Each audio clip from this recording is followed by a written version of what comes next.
다음 이야기는 뭐냐면 어제 낮에 갑자기 NLL 포격 보도가 나왔죠. 내가 어제 낮에는 이 NLL 포격 보도를 이게 이제 안철수가 박근혜한테 들이대고 약속을 지켜라, 무공천 공약을 지켜라, 뭐 그 얘기해서 그래서 이 어제 NLL 보도가 나온 줄 알았어. 오늘 아침에 보니까 그게 아니더만. 오늘 아침에 보니까 그게 아니었어. 그 왜 NLL 피격 보도가 나왔냐 하면 그 배경이 뭐냐. 어제 그 누구 등기 이사들 재벌 그룹의 등기 이사들 연봉이 공개된 거야. 등기 이사들의 연봉이 동시에 공개가 됐어. 그래가지고 그 최태원이가 지금 구속되어 있는 상태에서 300 몇십억을 받고 그리고 뭐 어마어마하잖아요. 그 최태원이가 300 몇십억을 받아서 연봉 제일 많이 받은 사람이 됐어. 그리고 저기 누구야, 뭐 김승현이, 실제로는 김승현이가 더 비쌌는데, 더 300 몇십억을 더 받았는데 그 작년에 구속돼갖고 일을 안 했다. 그래서 200억을 회사로 돌려줬어. 그래서 그나마 순위가 좀 떨어졌고, 그러면서 이제 어저께 그 뭐 300억, 200 몇십억, 뭐 160 몇억 받는 고액 연봉 등기이사들의 연봉이 공개됐어. 그런데 이름이 없었던 사람이 있었으니 그게 누구야? 이건희, 이재용, 그러면서 삼성가, 이부진을 제외한 나머지 삼성가는 연봉이 공개가 안 됐어. 그 중에서 이건희는 연봉이 제로라는 거야. 와, 대단하다 싶었잖아. 알고 보니까 이건희가 배당금을 1,007억인가를 받았어. 1,107억인가? 이건희는 주식 배당금만 해도 제일 많이 받은 사람이야. 다른 대기업 오너들은 배당금이 뭐 200 몇십억 정도야. 그러니까 합쳐서 500억 정도를 받았더라고. 합쳐서 500억 정도를 받은 다른 재벌 총수들은 뭐 배당금하고 연봉하고 합쳐서 한 500억 정도라면 이건희는 배당금만 1,079억 원? 1,070억 정도를 받은 거야. 1,080억 정도를. 이건희가. 그래서 배당금으로 최고예요. 그러면 이 배당금 이건희가 받는 만큼 우리 국민연금도 받았는지 이거 검사해 봐야 돼. 이건희보다 국민연금, 삼성 주식을 더 많이 갖고 있는 게 우리 국민연금이잖아요. 국민연금이 대기업 주식을 재벌 총수들보다 더 많이 갖고 있어, 요즘에. 이게 주가가 떨어지면서 걔네들이 다 파는 거 국민연금이 다 사들였단 말이야.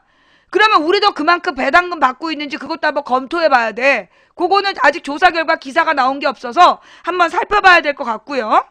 자, 그래서 이게 보니까 이 고액 연봉 발표가 어제 났잖아. 어제 그 발표하기 나기 전에 NLL 포격 발표가 났더만. NLL 포격 그 쇼가 벌어진 게, NLL 포격 뉴스가 발생한 게, 그게 내가 볼 때는 이 대기업 대기업 등기 이사들 고액 연봉이 공개돼서 국민들 분노할까봐. 그래가지고 실제로 네이버에서, 그러니까 포털에서, 다음은 모르겠어. 네이버가 우리 국민이 제일 많이 접속하는 포털이잖아. 거기에 이 고액 연봉자에 대한 뉴스가 안 올라와 있더라니까. 아침에 내가 9시에 딱 검색해봤는데 이 고액 연봉자에 관한 뉴스가 메인 뉴스에 하나도 없는 거야. 메인 뉴스에 하나도 없고 분야별 뉴스로 들어가서 경제로 들어가니까 거기 세 번째 있더라고. 그러니까 이 뉴스가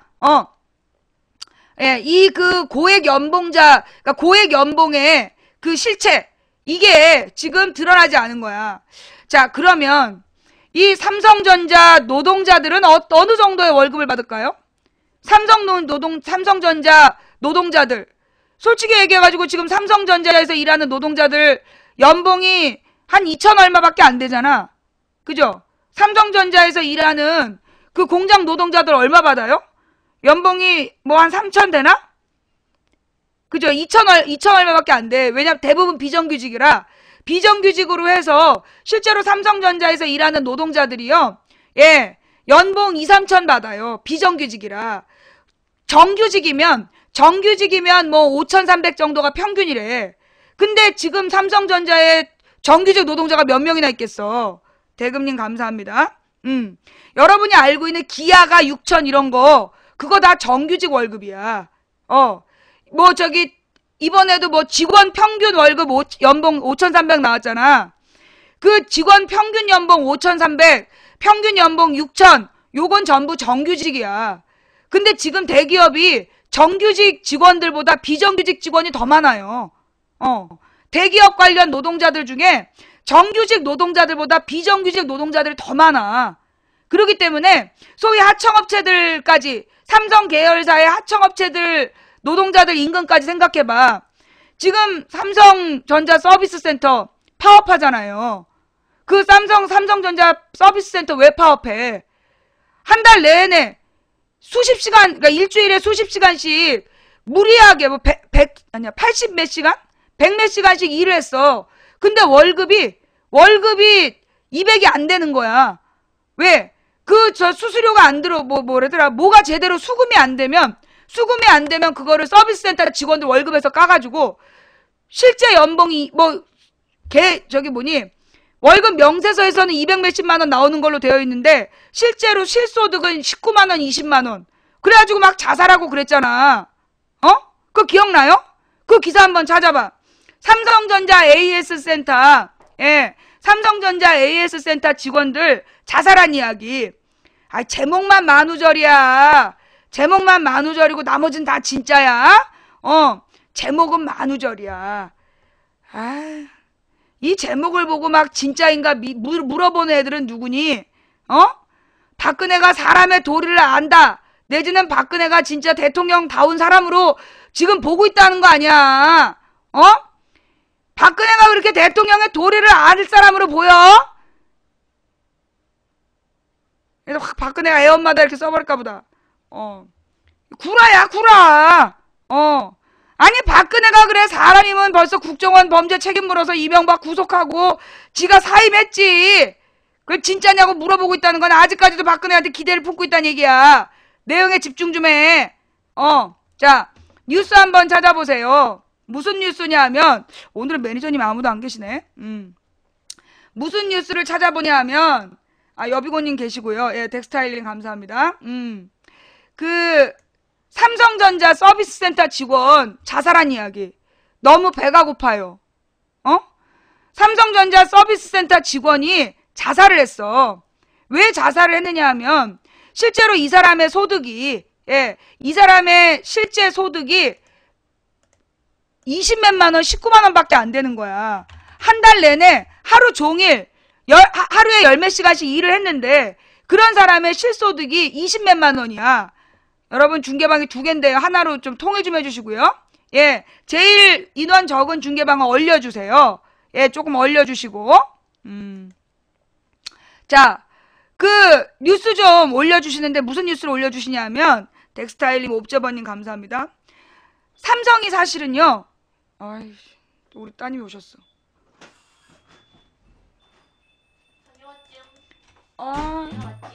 잘 갔다 왔어? 별일 없었어?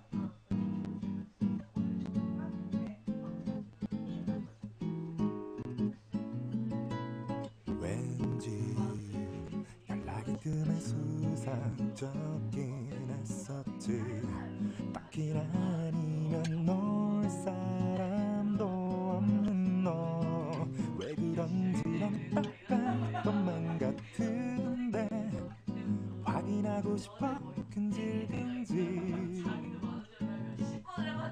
둘이 손잡고 가다 들켜 어둠되는 너.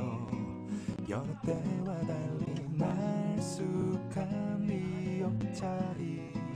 이미 너는 흠뻑 빠진 것 같은데 돌려주고 싶어 손을 내고 싶어 어쩐다. 빨리 털어놓길 바래.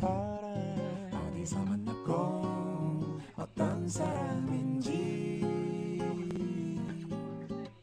뜸 들이는 네가 속이 터져. 궁금해서 정말 못 참겠네. 다시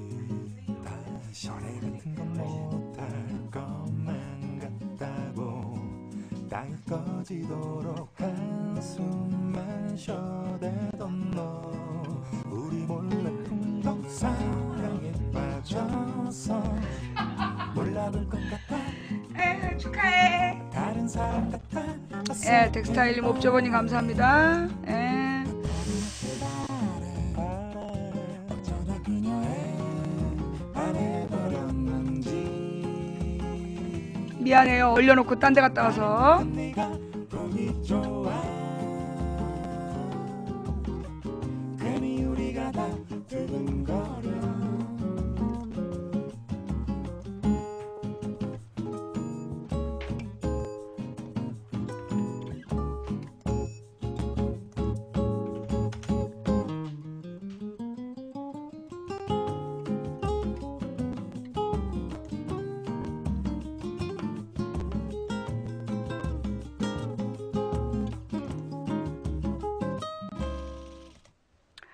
미안해요. 우리 딸내미가 학교에서 돌아왔기 때문에 그 학교에서 무슨 일 없었는지 물어보고 오느라고 내가 녹이고 갈 걸 미안해. 양갱은 마시다니 바람바오님 감사하고요. 자, 평균 월급 134만원. 이게 고액임금. 삼성 수리기사들 자살자 모독 말라. 삼성전자 서비스센터 삼성 서비스 포항센터 직원들의 9월 월급 세전. 세전이면 이게 저기 아니에요? 그 세금 떼기 전? 그죠? 세금 떼기 전 서비스센터 직원들의 월급 명세서예요.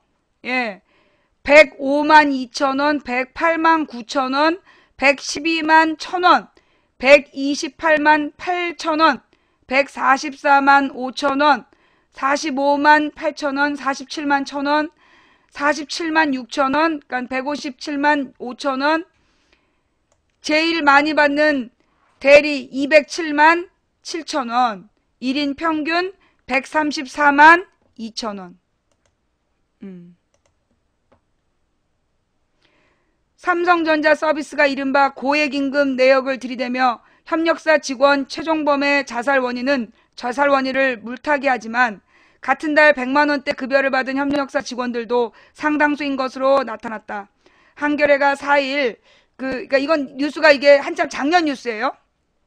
삼성전자 서비스 포항 서비스센터 외근기사 24명의 급여 명세표를 입수해 분석한 결과 이들은 9월치 급여로 평균 134만 2천원을 받았다. 6년차 조아무개 씨 월급이 105만 5천원으로 가장 적었고 11년차 방아무개 씨가 107만 7천원으로 가장 많았다. 삼성은 최종범 씨가 숨진 뒤 그의 7월에서 9월 평균 급여가 505만 원이었다고 밝힌 바 있다. 이번에 공개된 포항 쪽 기사들의 9월 평균 급여는 올해 법정 최저임금 101만 5,740원보다 30만 원가량 많은 액수로 최저 생계비 154만 6,400원의 87% 수준에 불과하다. 24명 가운데 11명의 실수령액은 100만 원이 안 됐다. 21년 동안 삼성 직원으로 자부해온 최아무개 씨도 그달 103만 원을 손에 쥐었다. 포항센터는 노조가 활성화될 경우 본보기이기도 하다. 9월 급여로 81만 원이 통장에 입금된 조아무개 씨는 조합원, 비조합원 구분 없이 직원의 70%가 130만 원 이하를 실수령했다며 지난 4월 우리가 관할했던 포항 남구를 삼성본사 지경의 대구 효목센터와 노조원이 없는 경주센터로 넘긴 뒤부터 일이 크게 줄어왔다. 우리 센터의 노조 성격을 띤 근로자협의회가 부산과 함께 가장 먼저 조직되자 이들을 방해하기 위해 본사가 지역 뽀개기를 한 것이라고 말했다. 포항센터도 다른 센터들처럼 조합원 5명만을 상대로 지난주 감사가 시작됐다고 한다. 한편 삼성 쪽이 최종범 씨의 월급 내역을 설명하면서 직원에게서 수리 미수금 등을 공제해왔다고 밝힘에 따라 한겨레 4일치 구면 임금 부풀리기 논란이 위법 논란으로 커질 조짐이다. 삼성과 천안센터는 최 씨 월급에서 미수금이 공제된 데 대해 미수금은 고객이 수리된 뒤 현금으로 입금하겠다고 약속했다가 늦어지는 경우 기사 월급에서 일단 공제하는 제도라고 해명했다. 권영국 변호사는 근로계약에 따라 미수금 발생 때 근로자가 대신 지불하는 것이라면 근로기준법 위반이다. 근로계약엔 없을 경우 근로자에게 사용자가 정당하게 갖는 채권도 임의로 월급에서 공제하지 못하도록 하는 게 대법원 판례여서 근로자 채무도 아닌 미수금을 공제하는 건 명백한 부당이익이라고 말했다. 전국민주노총은 이날 500개 시민단체와 함께 최종범 열사 대책위원회를 결성해 고인에 대한 사과, 노조원 표적감사 중단, 부당인사 발령 중단, 적정 생계비 보장 등을 삼석에 요구하며 전면투쟁을 선포했다. 자, 요 뉴스가 있다면, 자, 오늘 그 등기이사 연봉, 어저께 등기이사 연봉, 그 공개한 뉴스,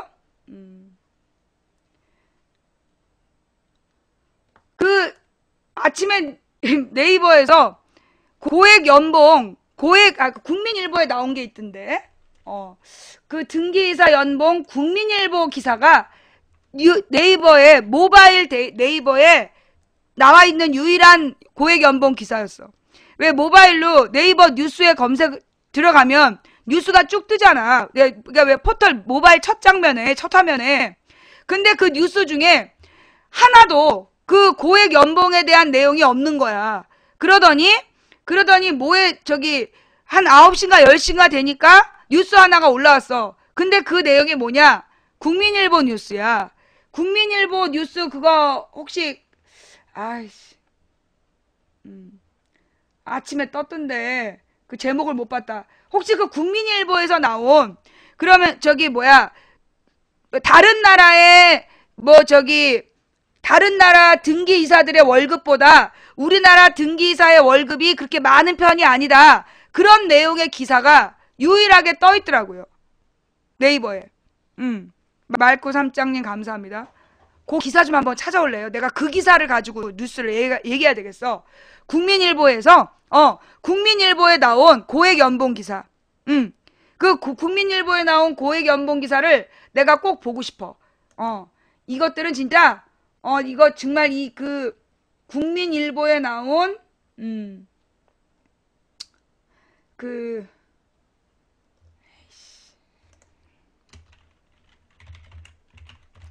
내가 요거를 일부러 띄운 티가 나더라고. 그래서 내가 일부러 이 새끼들 12시간 전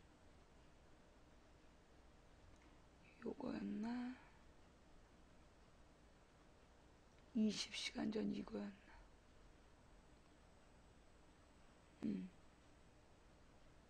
예, 말구 삼장님 감사하고요. 이거였던 것 같아.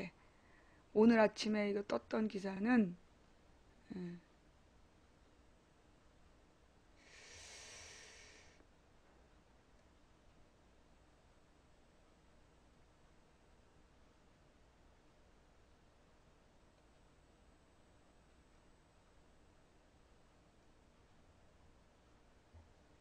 이거 아닌데. 미안해요. 무슨 뉴스인지 내가 찾지를 못해서. 말구 삼장님 감사합니다. 이 내용인가? 오늘 아침에 모바일 네이버에 유일하게 떴던 재벌 기사인데 이건가 보다. 그래. 이 뉴스였던 것 같다.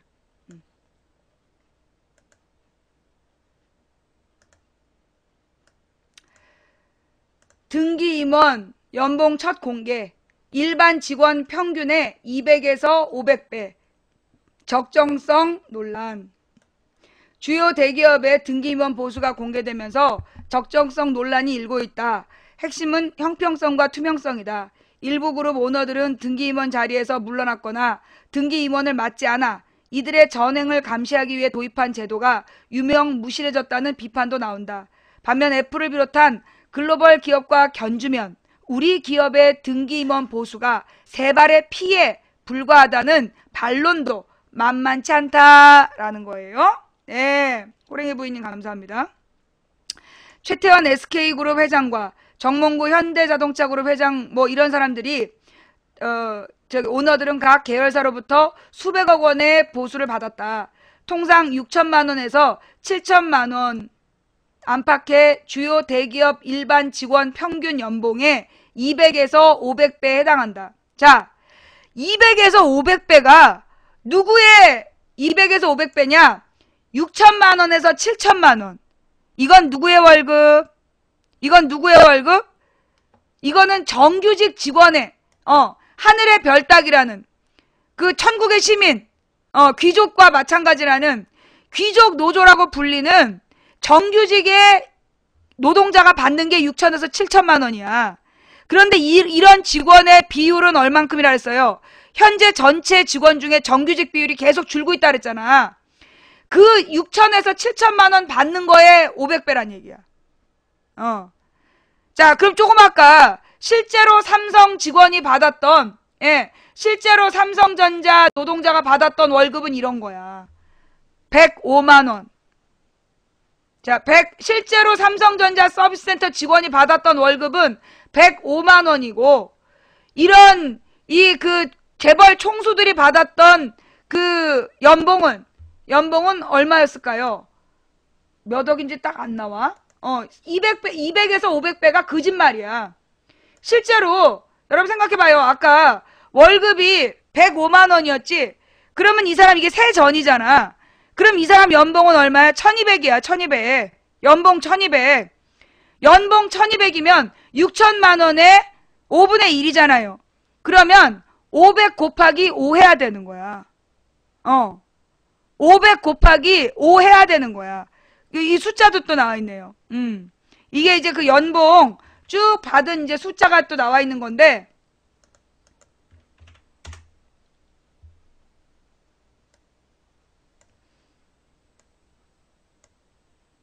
(301억 500만 원). 자, SK 최태원이 받은 게 301억 500만 원이래요. 자, 그러면 아까 그 삼성전자 직원이 받았던 105만 원의 몇 배일까요? 몇 배냐 이거? 내가 잘 계산이 잘 안 돼. 연봉이 이제 1200이잖아. 105만 원이면 연봉으로 따지면 이제 한 1500 잡아봐. 연봉이 1500이라고 따지면 얼마예요? 300억 나누기, 그래, 아이씨, 계산기. 일단 우수리돈 떼고, 누구의 돈은, 노동자의 돈은 조금 부풀리고, 노동자의 돈은 조금 부풀리고, 재벌 총수의 돈은 조금 깎아. 계산기, 어디 가냐, 계산기.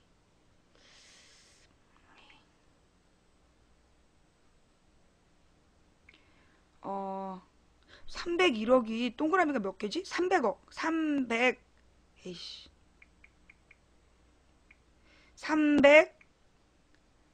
300에다가 1, 10, 100, 1000, 만, 10만, 100만, 1000만, 억, 10억. 아니, 잠깐만. 동그라미가 몇 개지? 300억이면? 1, 10, 100, 1000, 만, 10만, 100만, 1000만, 억, 10억, 100억, 300억이야. 됐어. 300억 나누기 1500만 원. 하나, 둘, 셋, 넷 하면 2000배네요. 2000배. 네. 2000배. 이 삼성전자 서비스센터 직원의 평균 연봉, 아까 월급 134만 원이었잖아. 조금 부풀려서 연봉 1500으로 해주고, 1500으로 해주고, 재벌 총수의 300억은, 301억은 300억으로 낮춰서, 그래도 2000배야. 2000배. 어마어마한 차이죠? 실제로는, 여기 대기업 평균 직원이 5천만에서, 6천만에서 7천만을 받는다는데, 이 대기업에서 6천만원에서 7천 받는 직원이 몇 명이냐고.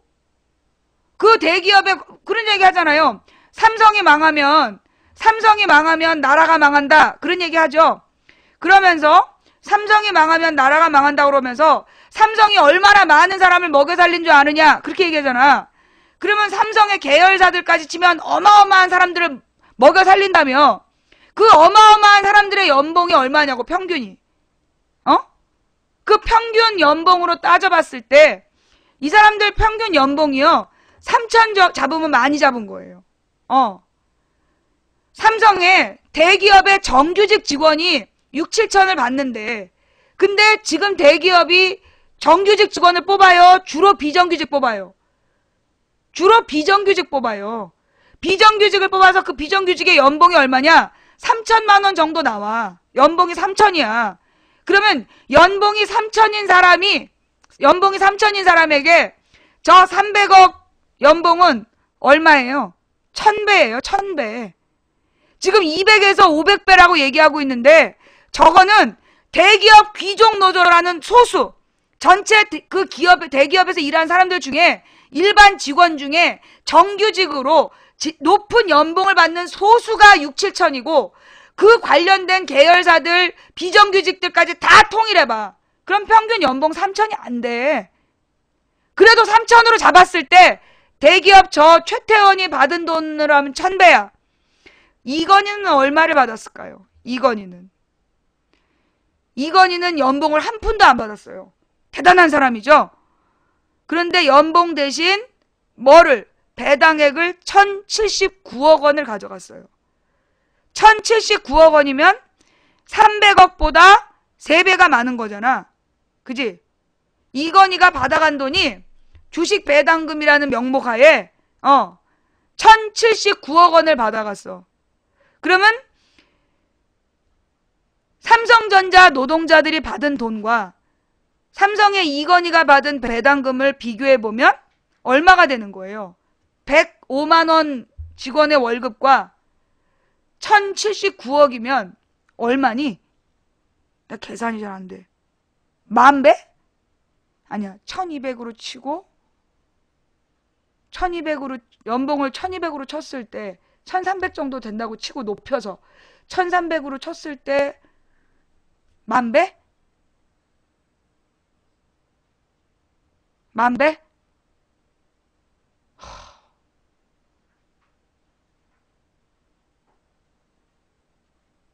기가 막히죠. 기가 막히죠. 이 고액 연봉 숫자가 고액 연봉이 공개가 됐는데 이 고액 연봉에 이 사람들이 가져가는 이게 이건희 혼자 받은 돈이야. 그러면 이재용이 그 다음에 뭐 그 딸 이소연이 그다음에 뭐 삼성가는요 연봉 공개를 안 했어요. 삼성가는 마지막에 등기이사에서 이름을 뺀 거야. 그래서 현직 등기이사만 그 고액 연봉을 공개해야 된다고 바로 직전에 등기이사를 사임해서 등기이사가 아니다. 그때 연봉을 공개 안 했어. 개새끼들이죠. 걔네들한테 지난 1년 동안 혹은 그 전에 전년도에 지급한 연봉을 공개해야 될 거 아니야.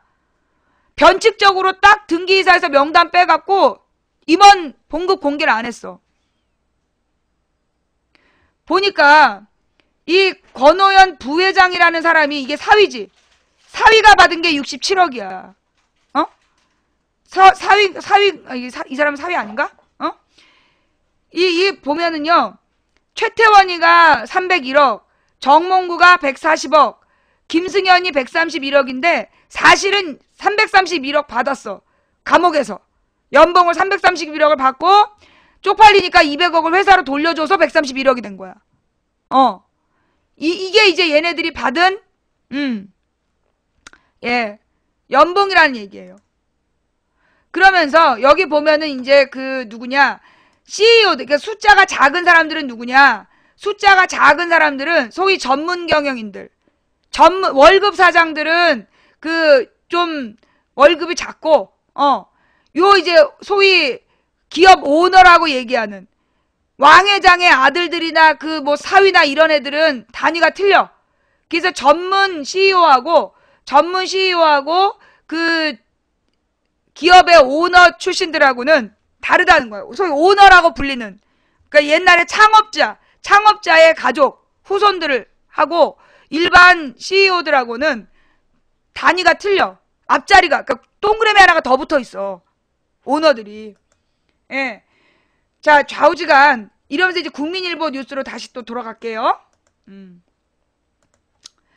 최태원 SK 회장, 정몽구 현대차 회장 등 오너들은 각 계열사로부터 수백억 원의 보수를 받았다.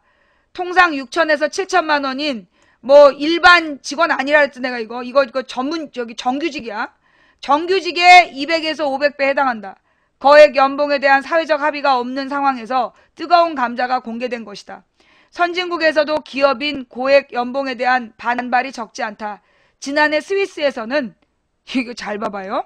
스위스에서 기업 내부 최고임금이 최저임금의 12배를 넘지 못하도록 하는 방안.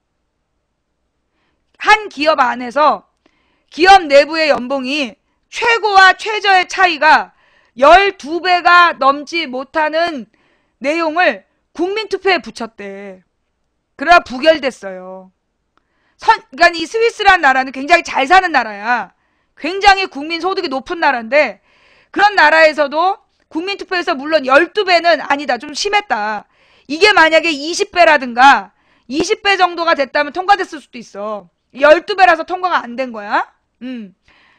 반대표가 65.3%로 부결됐지만 스위스 제약사 노바티스가 전임 회장에게 840억 원에 해당하는 퇴직금을 지급한 사실이 알려지면서 고액 연봉을 둘러싼 갈등은 가라앉지 않고 있다. 프랑스에서는 지난해 민간기업 최고 경영자의 보수를 법으로 제한하는 문제를 놓고 여당인 사회당과 우파야당 대중운동연합이 맞붙었다. 우리 재계에서는 선진국과 비교해 국내 기업 연봉이 높지 않다고 반박한다. 지난해 미국 상위 350개 대기업 최고 경영자 연봉은 149억 원으로 직원 평균 연봉 5,400만 원에 270배가 넘는다. 그러니까 미국의 직원 평균 연봉은 5,400만 원이야. 근데 우리나라의 평균 연봉은 이렇지 않잖아? 그지? CEO 스코어에 따르면 미 경영인 가운데 연봉 1위는 애플 수석 부사장 로버트 맨스필드 910억 원을 받았다. 또 경쟁업체인 삼성전자 권오현 부회장보다 13배 이상 많은 액수다. 미 증권거래위원회의 보수를 공개한 애플 경영진 5명의 평균 연봉이 667억 원에 달한다. 따라서 액수를 놓고 따지기보다 해당 경영인의 성과와 공헌도 등을 따져볼 수 있는 투명한 시스템을 구축해야 한다는 지적이다. 재계관리자는 기업의 경제, 사회적 공헌을 도외시한 채 경영진 연봉만 문제 삼는다면 경영활동을 제약할 뿐이라고 말했다. 자, 아주 그럴싸한 기사예요. 그죠? 아주 그럴싸한 기사예요. 그러나 지금 그 미국의 상위 350개 대기업 최고 경영자 연봉이 149억 원이라는데 우리나라 지금 기업 오너들 중에 저 돈보다 더 많이 가져가는 게 지금 현대차, 그 다음에 SK, 그리고 한화라는 거 아니야. 그죠? 그리고 나머지 지금 공개 안 된 이재용 얼마 받았는지 몰라. 이재용 일가, 삼성 일가는 얼마 받았는지 모르는 거야. 삼성 신세계 이쪽 애들은. 그러니 지금 저 공개된 것들 중에 최고가 300인 거야. 이건희는 연봉을 한 푼도 안 받는 대신에 배당금이 1079억 원이야. 그러면 다른 오너들은 배당금이 얼마냐? 그 배당금이요 300억 정도 제일 많이 받은 게 500억인가 그래서 정몽구가 제일 많이 받아서 2등인가 됐더만 몇백억을 받아. 그리고 대부분은 200억 300억이야 배당금이. 그러니까 배당금에서 제일 많이 받은 게 이건희야. 그래서 수입 킹왕은 결국은 이건희예요. 재벌 총수들 중에 돈을 제일 많이 벌어간 게 이건희야. 1079억 원. 그 다른 기업 오너들의 연봉만 따질 게 아니라 걔네들의 주식 배당금 이런 것까지 따져보면 1000억이야. 1000억, 600억. 작지 않은 돈을 쟤네들이 받아가고 있어. 근데 이걸 갖다가 다른 나라의 오너들보다는 우리나라가 적게 받는다라고 얘기할 자격이 있냐고. 우리나라 이 직원들의 평균 연봉이 5,400만 원 되나? 대한민국 그 노동자의 평균 연봉이 5,400만 원이에요? 대한민국 노동자 평균 연봉이 5,400만 원 됩니까? 정부에서 중산층이다라고 기준으로 밝힌 게 연봉 3,500이야. 연봉 3,500인가 3,700인가. 그 얘기는 뭐냐? 3,700이 중산층이란 얘기는 그게 평균이란 얘기예요. 크게 잡아 평균이란 얘기야. 그러니 연봉 5,400인 나라하고 노동자 평균 5,400인 나라하고 우리나라하고 비교를 하면 안 되는 거죠. 근데 그런 나라하고 비교해도 이건희는 미국의 평균 경영인 연봉이 149억이라는데 이건희는 1,079억을 받아갔다니까? 기가 막히죠? 그러니까 얘네들이 모든 언론사가 총동원돼 갖고 NLL 포격전을 띄우는 거야. 정부는 박근혜 대선 공약, 무공천 공약 지켜라. 그 내용을 덮기 위해서 눈 감고 있는 거고 부추기고 있는 거고 이 언론사들은 기업으로부터 광고비를 받아서 언론을 운영하니까 얘네들은 지금 기업 오너의 연봉이 발표되니까 어떻게든 이 뉴스를 덮으려고. 그래갖고 오늘 아침에 모바일 다 NLL 얘기였잖아. NLL 뉴스가 4-5개 있어. 그리고 뭐 나머지 뉴스 다른 거 들어가고 뭐 지진 뉴스 나오고 그러면서 경영자들의 연봉 이야기는요 메인 뉴스에 안 뜨더라고요. 언론사들이 숨기고 싶은 뉴스야. 덮고 싶은 뉴스. 그래서 어저께 그렇게 NLL 포격전을 크게 떠들었던 거야. 그러면서 나온 얘기가 뭐야? 나온 얘기가 뭐 100발이 넘어오고 300발을 쏴줬다든가 500발을 쏴줬다든가 중앙일보 기사 제목이 100발이 넘어오고 300발을 쐈다. 정말 지랄 연병이야. 그러면서 이 NLL 포격전을 그러면서 연평도 주민들 대피시켜가지고 그 대피소에 있는 모습들, 고등학생들 지금 공부해야 될 때 아니야. 그 육지로 대피시켜가지고 대피소에서 모아놓고 사진 찍고 그랬다니까? 그걸로 막 팔면서, 근데 이 NLL 포격전 같은 경우에는요, 한겨레 신문에 지도가 나와.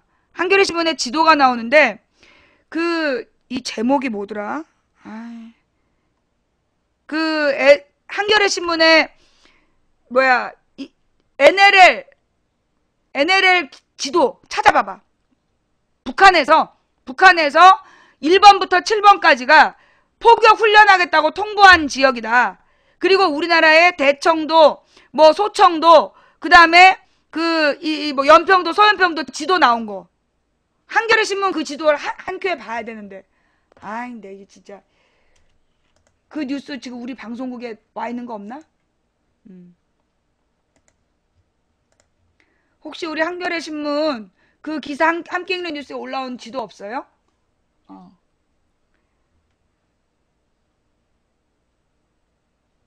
그 지도 좀 한번 찾아봐봐. 지도를 먼저 올리는 분. 예. 서해오도 주민 절반은 왜 대피하지 않았나. 그런 뉴스들 좀 올려주시고요. 일단 그 한겨레 신문에 나온 그 지도가 지도 한 장으로 많은 이야기를 하고 있어. 그 지도 한번 봅시다.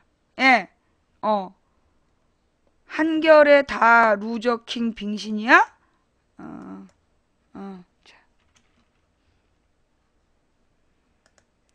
미안해요. 루저킹을 비판한 거였구나. 내가 뭐라 그랬어? 채팅창에서 바보들하고 싸우지 말랬지? 벌레들하고 싸우면 벌레랑 동급 된다고 내가 그랬어 안 그랬어? 동희님 지금 그래서 블랙리스트에 올라왔잖아.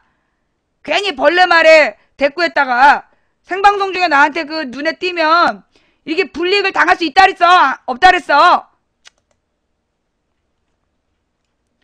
왜 이렇게 벌레하고 싸워? 이게 망치 부인이 억울하게 블랙 당한 사람한테 항의하는 중이야. 자, 취직하고 싶은 기업 1위가 삼성이다. 그것도 언론이 만들어낸 허풍이죠. 삼성전자 서비스센터에서 105만 원 받는 줄 알면 누가 취직하고 싶어 하냐? 가만히 있어보자. 우리 뉴스 올라온 거 없지? 예? 우리 지금 NLL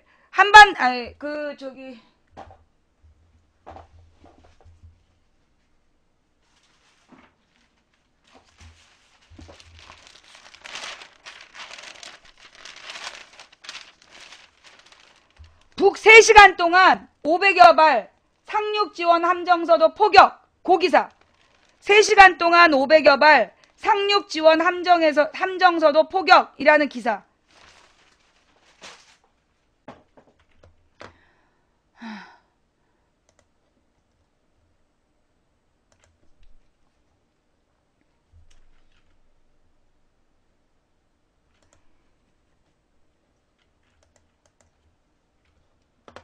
찾았어요?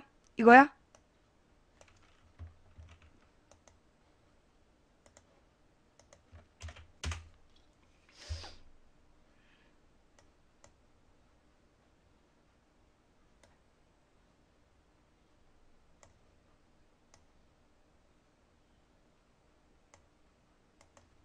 자, 이 지도를 한번 보세요. 이 지도 오늘 굉장히, 자, 이 지도 잘 봐봐. 이 지도의 위치가 어디냐면, 옆에 이제,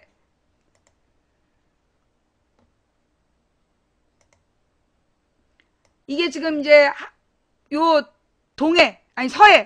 서해에, NLL 지점, NLL이 여기 있는 위치인데, 서해 네모가 있고 이제 포항에 네모가 있는 건데, 이 서해 바다의 지도예요. 서해 바다에 있는 서해 바다에 있는 NLL 위치 지역도야. 그 그림. 이 선이 뭐냐? 이 선이 소위 뭐라고? 이 선이 이게 NLL이야. 여기 지금 이제 숫자가 보이는지 모르겠는데요. 이게 1, 2, 3, 4, 5, 6, 7.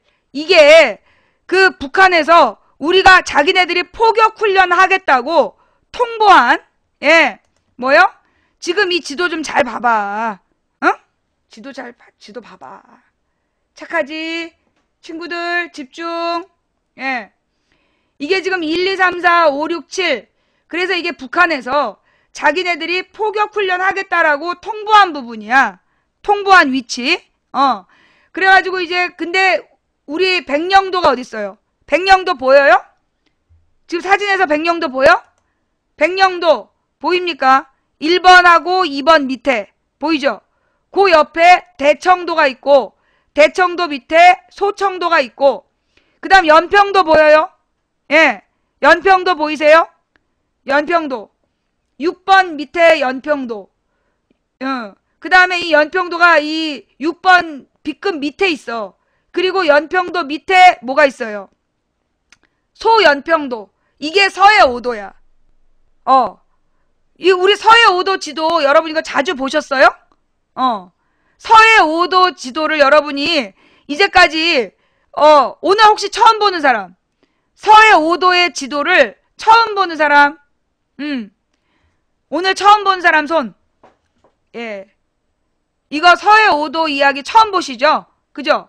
나도 서해 5도 지도가 이렇게 한눈에 NLL의 위치랑 이렇게 잘 나와 있는 거 오늘 처음 봤어. 이거 우리 알고 있어야 되겠죠? 우리 영토니까. 그죠? 백령도, 대청도, 소청도, 그리고 연평도, 소연평도 위치 잘 봐두세요. 우리 이게 제대로 모르고 있었던 거야. 북한 코앞이죠? 이렇게 가까이 있는지 몰랐지. 그지? 그러면서 지금 해주 옆에 옹진반도가 있어. 옹진반도 있고 옹진반도에 그 남동쪽에 연평도가 있는데 굉장히 연평도가 북한에 너무나 가까워. 그래서 연평도하고 북한의 땅 사이가 너무 가까워서 이 연평도가 북한 영해 국제법상 영해 안에 연평도가 있는 거야. 그래서 이게 문제가 되는 땅이에요. 여기 이 지역이 문제의 바다야. 연평도 앞바다가. 그래서 문제의 바다라는 거야. 북한에 너무나 영토에서 가까워서. 그리고 이제 백령도, 대청도, 소청도가 훨씬 어느 쪽에 서쪽으로 있고 독도는 여기 서해 바다야. 서해. 독도는 동쪽에 있어. 어? 독도는 동쪽. 이건 서해. 서해 바다야. 너 가끔 해돋이 보러 인천 가지. 너 가끔 마음이 울적할 때 뜨는 해를 보면서 마음속에 쓰레기를 버리고 싶어서 가끔 새벽에 차를 달려 인천 앞바다로 가지? 서해 바다는 해 뜨는 바다 아니야? 해 지는 바다야. 해 뜨는 바다는 동해 바다고. 동해 바다는 강릉 쪽 저쪽이야. 근데 여기 서해 5도야. 서해 5도. 그럼 안 돼? 절대 그러면 안 되는 거야?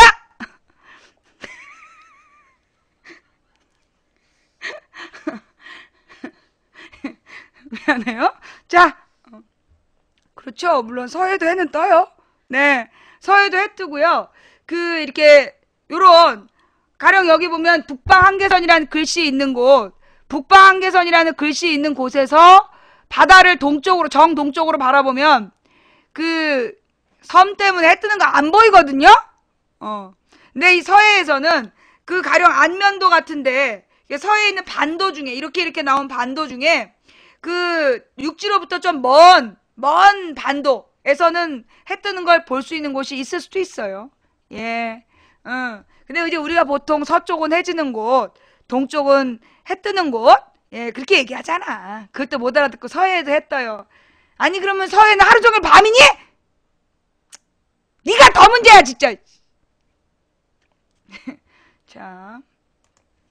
그래서, 자, 여기 보면 빗금친 부분이 문제 지점이야. 빗금친 지점. 1번의 빗금친 지역이 NLL하고 살짝 물려 있어. 1번의 빗금친 지역이 1번 구역이 NLL에 살짝 물려 있는 거야. 여기가 문제 지점이었고 또 하나가 어디야? 6번. 6번하고 7번 사이. 여기가 문제 지점이야. 요 두 군데가 소위 우리한테는 NLL인데 북한은 진해 영해다. 국제법상 영해다라고 그 주장하는 부분에다가 포탄을 쐈다는 거야. 그래서 이걸 가지고 이제 우리 군이 500발을 응사했다. 그러면서 자랑스럽게 그 이제 기사가 나왔는데 좌우지간 이 지도를 보여주고 싶어서 이 기사를 특별히 찾은 거예요. 요 기사 여기 있는 이 그림 있잖아. 이 지도. 요 지도 좀 자료실에 이거 지도만 따로 누가 좀 올려줘 봐봐. 이 지도만 따로 좀 올려봐 줬으면 좋겠고요. 이 얘기를 내가 왜 했더라? 하여튼 이 이제 그 지도만 잠깐 보고 요 얘기 조금 더 다시 할게. 요 얘기 조금 다시 하고 좌우지간 어저께 소위 우리나라 대기업 총수들과 등기 이사들의 수백억 연봉이 공개됐어요. 수백억 연봉이 공개됐는데 우리나라 노동자들의 요즘에 우리 주변에서 만날 수 있는 노동자들의 연봉이 2천만 원 정도밖에 안 돼. 예. 연봉 2천만 돼도요. 소위 요즘에 연봉 2천만 돼도 괜찮은 직장이라고 얘기하잖아. 솔직히. 응님 감사합니다. 신입사원이 연봉 2천이라고 그러면요. 돈 좀 버네 그런다니까. 신입사원 연봉 2천이면 낮은 게 아니야. 그죠? 그러면 이 신입사원은 뭐 10년이 되고 20년이 되면 연봉이 많이 오를까요? 안 올라. 솔직히 안 올라. 왜? 옛날에는 연수가 지나가면서 호봉제라 그래서 월급이 올라갔지만 이제 안 올라요. 성과급 제도로 바꾸면 호봉제보다 열심히 일한 사람은 더 받고 열심히 일하지 않은 사람은 적게 받는다라고 얘기하지만 실제로 더 받는 사람은 거의 드물죠. 예. 더 받는 사람은 드물고 대부분이 줄어든단 말이야. 그래서 이 호봉제를 성과급 제도로 지금 바꾸고 있는 중이기 때문에 거의 연봉 2천이면 신입사원이 2천 받았다 그러면 돈 많이 받는 거예요. 그래서 실제로 몇 년 된 노동자가 연봉 2천에서 2,500 받으면 그래도 성실하다. 나름 괜찮다라고 얘기해. 그리고 연봉 3천이다. 그러면 쟤 좀 귀족? 연봉 3천만 돼도 만약에 공장 노동자가 연봉 3천이라 그래봐. 쟤 좀 귀족? 그런다니까요. 그러니까 5천, 6천은 꿈의 직장이고 그런 사람은 사실 전체 직원 중에 그만큼 있지 않아요. 요즘에 정규직으로 뽑는 잠깐만 너 어디가?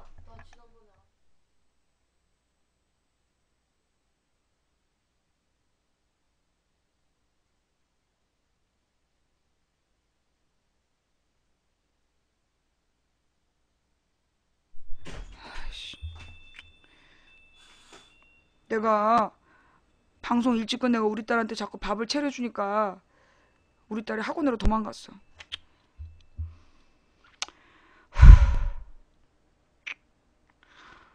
아빠가 한 밥 챙겨만 준 건데.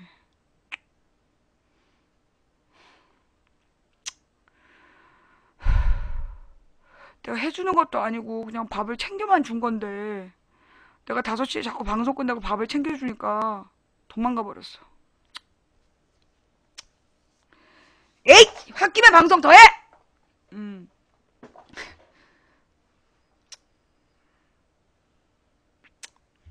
그치? 엄마가 힘들까봐 간 거지?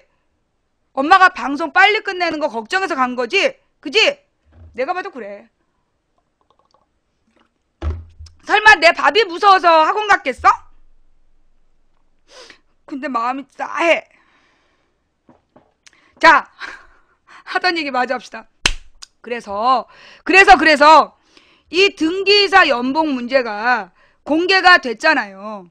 등기이사 연봉이 뭐 등기이사들의 수입으로 갑시다. 연봉이라고 얘기하지 말고 이건희 1079억, 그 다음에 정몽구가 600 몇억, 그 다음에 나머지 기업 오너들이 500 몇십억씩 500억, 300억, 400억 이렇게 받아갔더라고. 배당금하고 주식 배당금하고 연봉하고 합쳐가지고 그만큼을 받아갔어요. 지금 우리나라 평균 노동자들의 연봉은 굉장히 낮단 말이야. 지금 뭐 다른 나라의 평균 연봉이 5천 몇백만 원이라는데 평균 연봉이 우리나라 소위 지금 노동자들의 평균 연봉이요. 내가 볼 때는 뭐 귀족 노조가 몇만 명 있다고 하더라도 전체 국민들의 평균 소득 따지면 연봉 3,500이면 꽤 잘 받는 거야. 그러니까 내가 볼 때는 3,500은 꽤 잘 받는 축에 들어가고 2,500 정도가 평균이 아닐까 싶어. 그죠? 내가 보니까 지금 평균 연봉이 한 2,500 정도면 그 뭐 더 많이 받는 사람들이 있으니까 2,500으로 잡으면 어마어마한 돈이지. 응? 지금 우리나라의 평균 노동자들 월급 2,400만 원인데 연봉이 이건희 1,079억이면요 4,000배예요. 4,000배. 예. 한 달에 2조 2교대 하면서 한 달에 4번 쉬면 딱 연봉 2,500을 받는다. 지금 우리나라 노동자들이 2,500만 받아도 감지덕지하고 다니는데 그런 상황에서 저 대기업 오너들이 받아가는 돈이 이건희가 1,079억 최고로 많이 받아갔대. 근데 그 자녀들까지 뭐 큰 아들, 딸, 둘 그리고 뭐 며느리 뭐 그 다음에 뭐 그 친인척들 얘네들이 받아가는 돈 어마어마하다는 거야. 우리나라 평균 연봉 2,500으로 따지면 노동자들의 평균 연봉 2,500 따지면 그때 기사에는 2,200인가 나왔던 것 같아. 우리나라 노동자들의 평균 연봉이 2,200 정도 된다 그랬는데 그걸로 따지면 지금 이건희 4,000배 이상을 받아가는 거예요. 선진국에서는 최고하고 최저의 차이를 줄여가려고 노력하고 있는데 저거 100배만 나도 최고하고 최저가 100배만 나도 이상사회라 그래. 이상한 사회. 비정상. 최저하고 최고가 100배만 차이가 나도 비정상이라고 얘기하고 있는데 우리나라는 지금 아까 그 삼성 AS 센터 직원의 105만 원하고 비교해보면 10,000배 차이. 다른 노동자들 다 합쳐서 그나마 평균 연봉 2,500으로 따졌을 때 4,000배. 잘못되고 있는 거야. 근데 우리 국민들이 그 네이버 이 기사 댓글에 님도 꼬우면 대기업 오너 하세요. 이 시간에 악플달 시간에 노력해서 대기업 오너 되세요. 네가 노력하면 대기업 오너 될 수 있니? 너 그렇게 댓글 단 놈아. 너는 노력하면 대기업 오너 될 수 있니? 미친놈이죠. 누가 노력해서 대기업 오너가 돼. 그냥 대기업에 태어나야지. 대기업 오너 집안에 태어나지 않으면 죽었다 깨나도 오너가 될 수 없는 건데 저 뉴스에 달린 추천 1등 댓글이 님도 노력해서 대기업 오너 되세요. 꼬우면 너도 노력해서 대기업 오너 되래. 그러면서 저 뉴스에 달린 댓글은요. 순전히 아니 일반 사기업에서 이렇게 돈 받는 게 뭐가 문제냐? 공기업에서 받는 게 문제지. 공기업 문제는 여기서 왜 나오냐고. 공기업에서 몇백억 받아가? 공기업에서 몇백억 받아가? 몇천억 받아가? 지금 저 대기업 오너들이 받아가는 돈은 결국 누구 돈이냐고. 대기업 오너들이 받아가는 수백억 수십억은 결국 누가 받아야 될 돈이야. 원래 중소기업에서 중소기업으로 제값을 줘야 될 돈이고 납품 값을 정상적으로 줘야 될 돈이고 그 다음에 하청업체들은 월급을 제대로 줘야 될 돈이잖아. 그 돈 지들끼리 다 헤쳐먹으면서 임원들이 수백억 수십억씩 받아가면서 그래서 이 가난한 노동자들은 더 가난해지는 거 아니야. 이런 문제들에 대해서 고민을 해야 될 때예요. 지금 사회가 굉장히 잘못되고 있는데 솔직히 얘기하면 선진국 다른 나라들도 비슷해. 우리는 이제 평균 연봉이 한 2,500 된다면 다른 나라가 뭐 4, 5천이 된다고 하더라도 4, 5천 되는 나라 미국이 5,600이래잖아. 미국이 5,600인데 그 5,600 받는 나라에서 막 800억, 900억씩 연봉을 받아가요. 그 실제로 미국에서 무슨 일이 있었냐 하면 그 무슨 비행기 회사인가가 망했어. 그래가지고 이제 회사가 부도가 났단 말이야. 그런데 그 부도난 회사의 임원들이 1,000몇백억, 900 몇십억 이런 식으로 보너스를 챙긴 거야. 그게 들통이 나가지고 나라가 발칵 뒤집어진 적도 있어. 미국이. 미국도 그게 작년인가 재작년 뉴스에 나왔던 건데 기억나죠? 2011년 뉴스였던가? 미국에서 어떤 부도가 난 경영 부실로 경영을 잘못해가지고 회사가 무너졌어. 그 회사가 큰 문제가 생겨가지고 그러니까 이제 그 나라에다가 나라의 돈을 빌려달라고 요구하는 기업인데 알고 보니까 이 기업에서 수백억 보너스 잔치를 벌인 거야. 그게 들통이 나가지고 막 욕을 먹었어요. 그러니까 이게 무슨 얘기냐면 지금 선진국들도 우리나라도 지금 선진국이잖아. 이 경제 문제는 이제 우리나라는 후진국이다라는 개념을 버려야 돼요. 우리나라도 보잉사였나?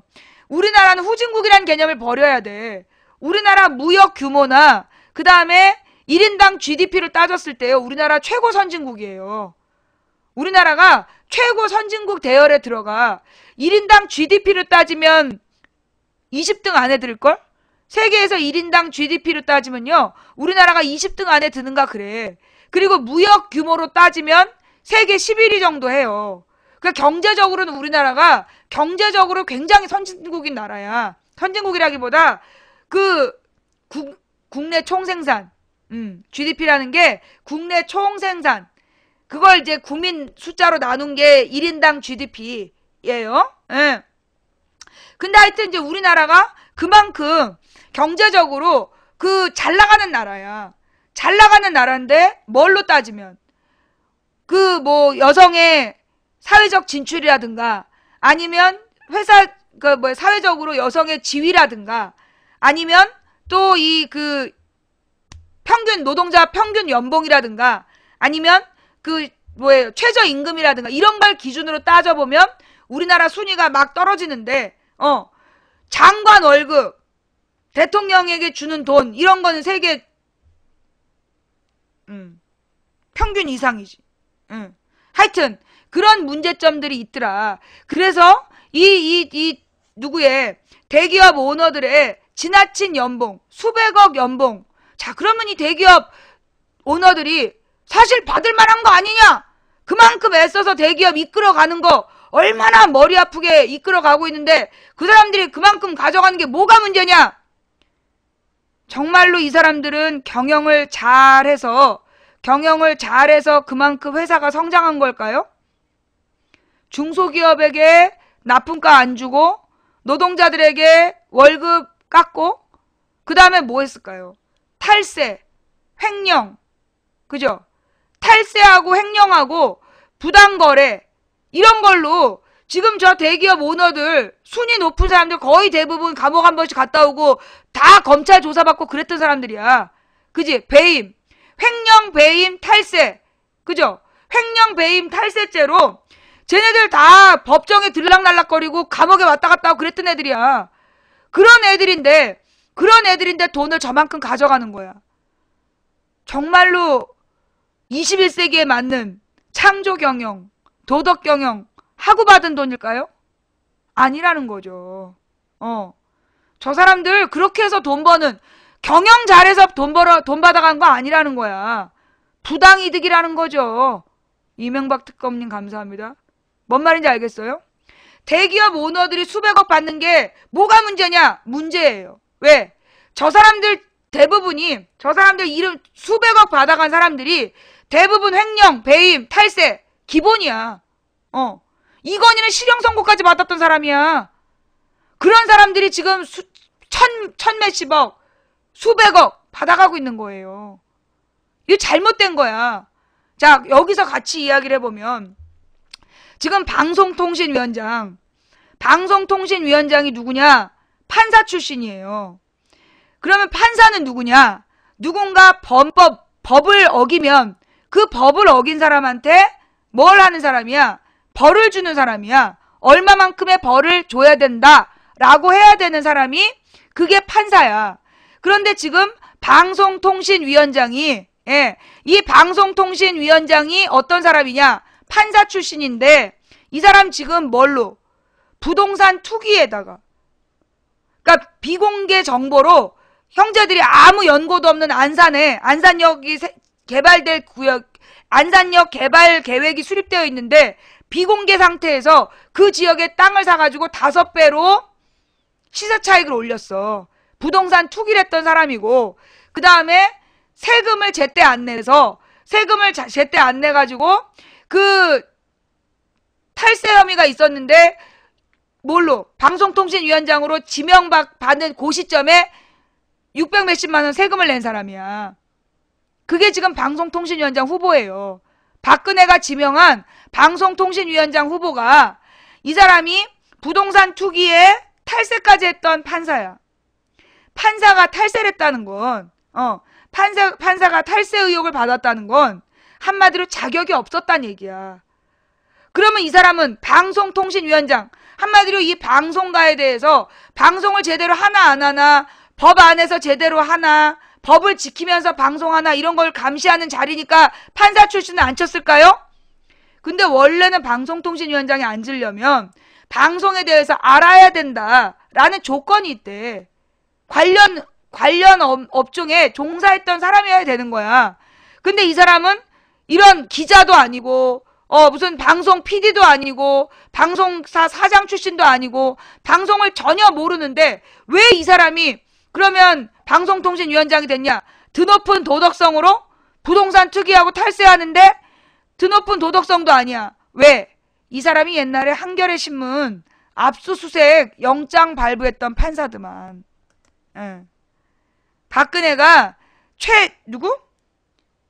최성준이라는 이 판사를 방송통신위원장으로 지명한 이유가 이 사람이 옛날에 그 한겨레 신문 압수수색 그 영장 내줬던 판사래요.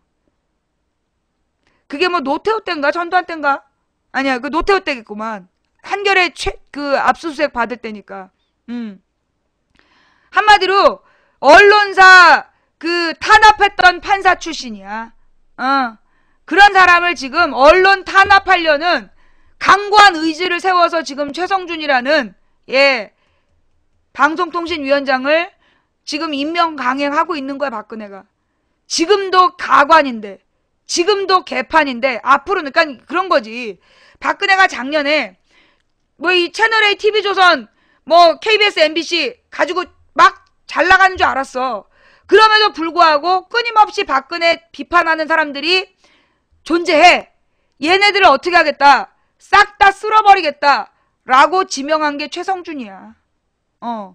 박근혜 비판하는 언론사들 이제 국물도 없다. 그런 뜻으로 지금 내리꽂는 게 지금 최성준이야.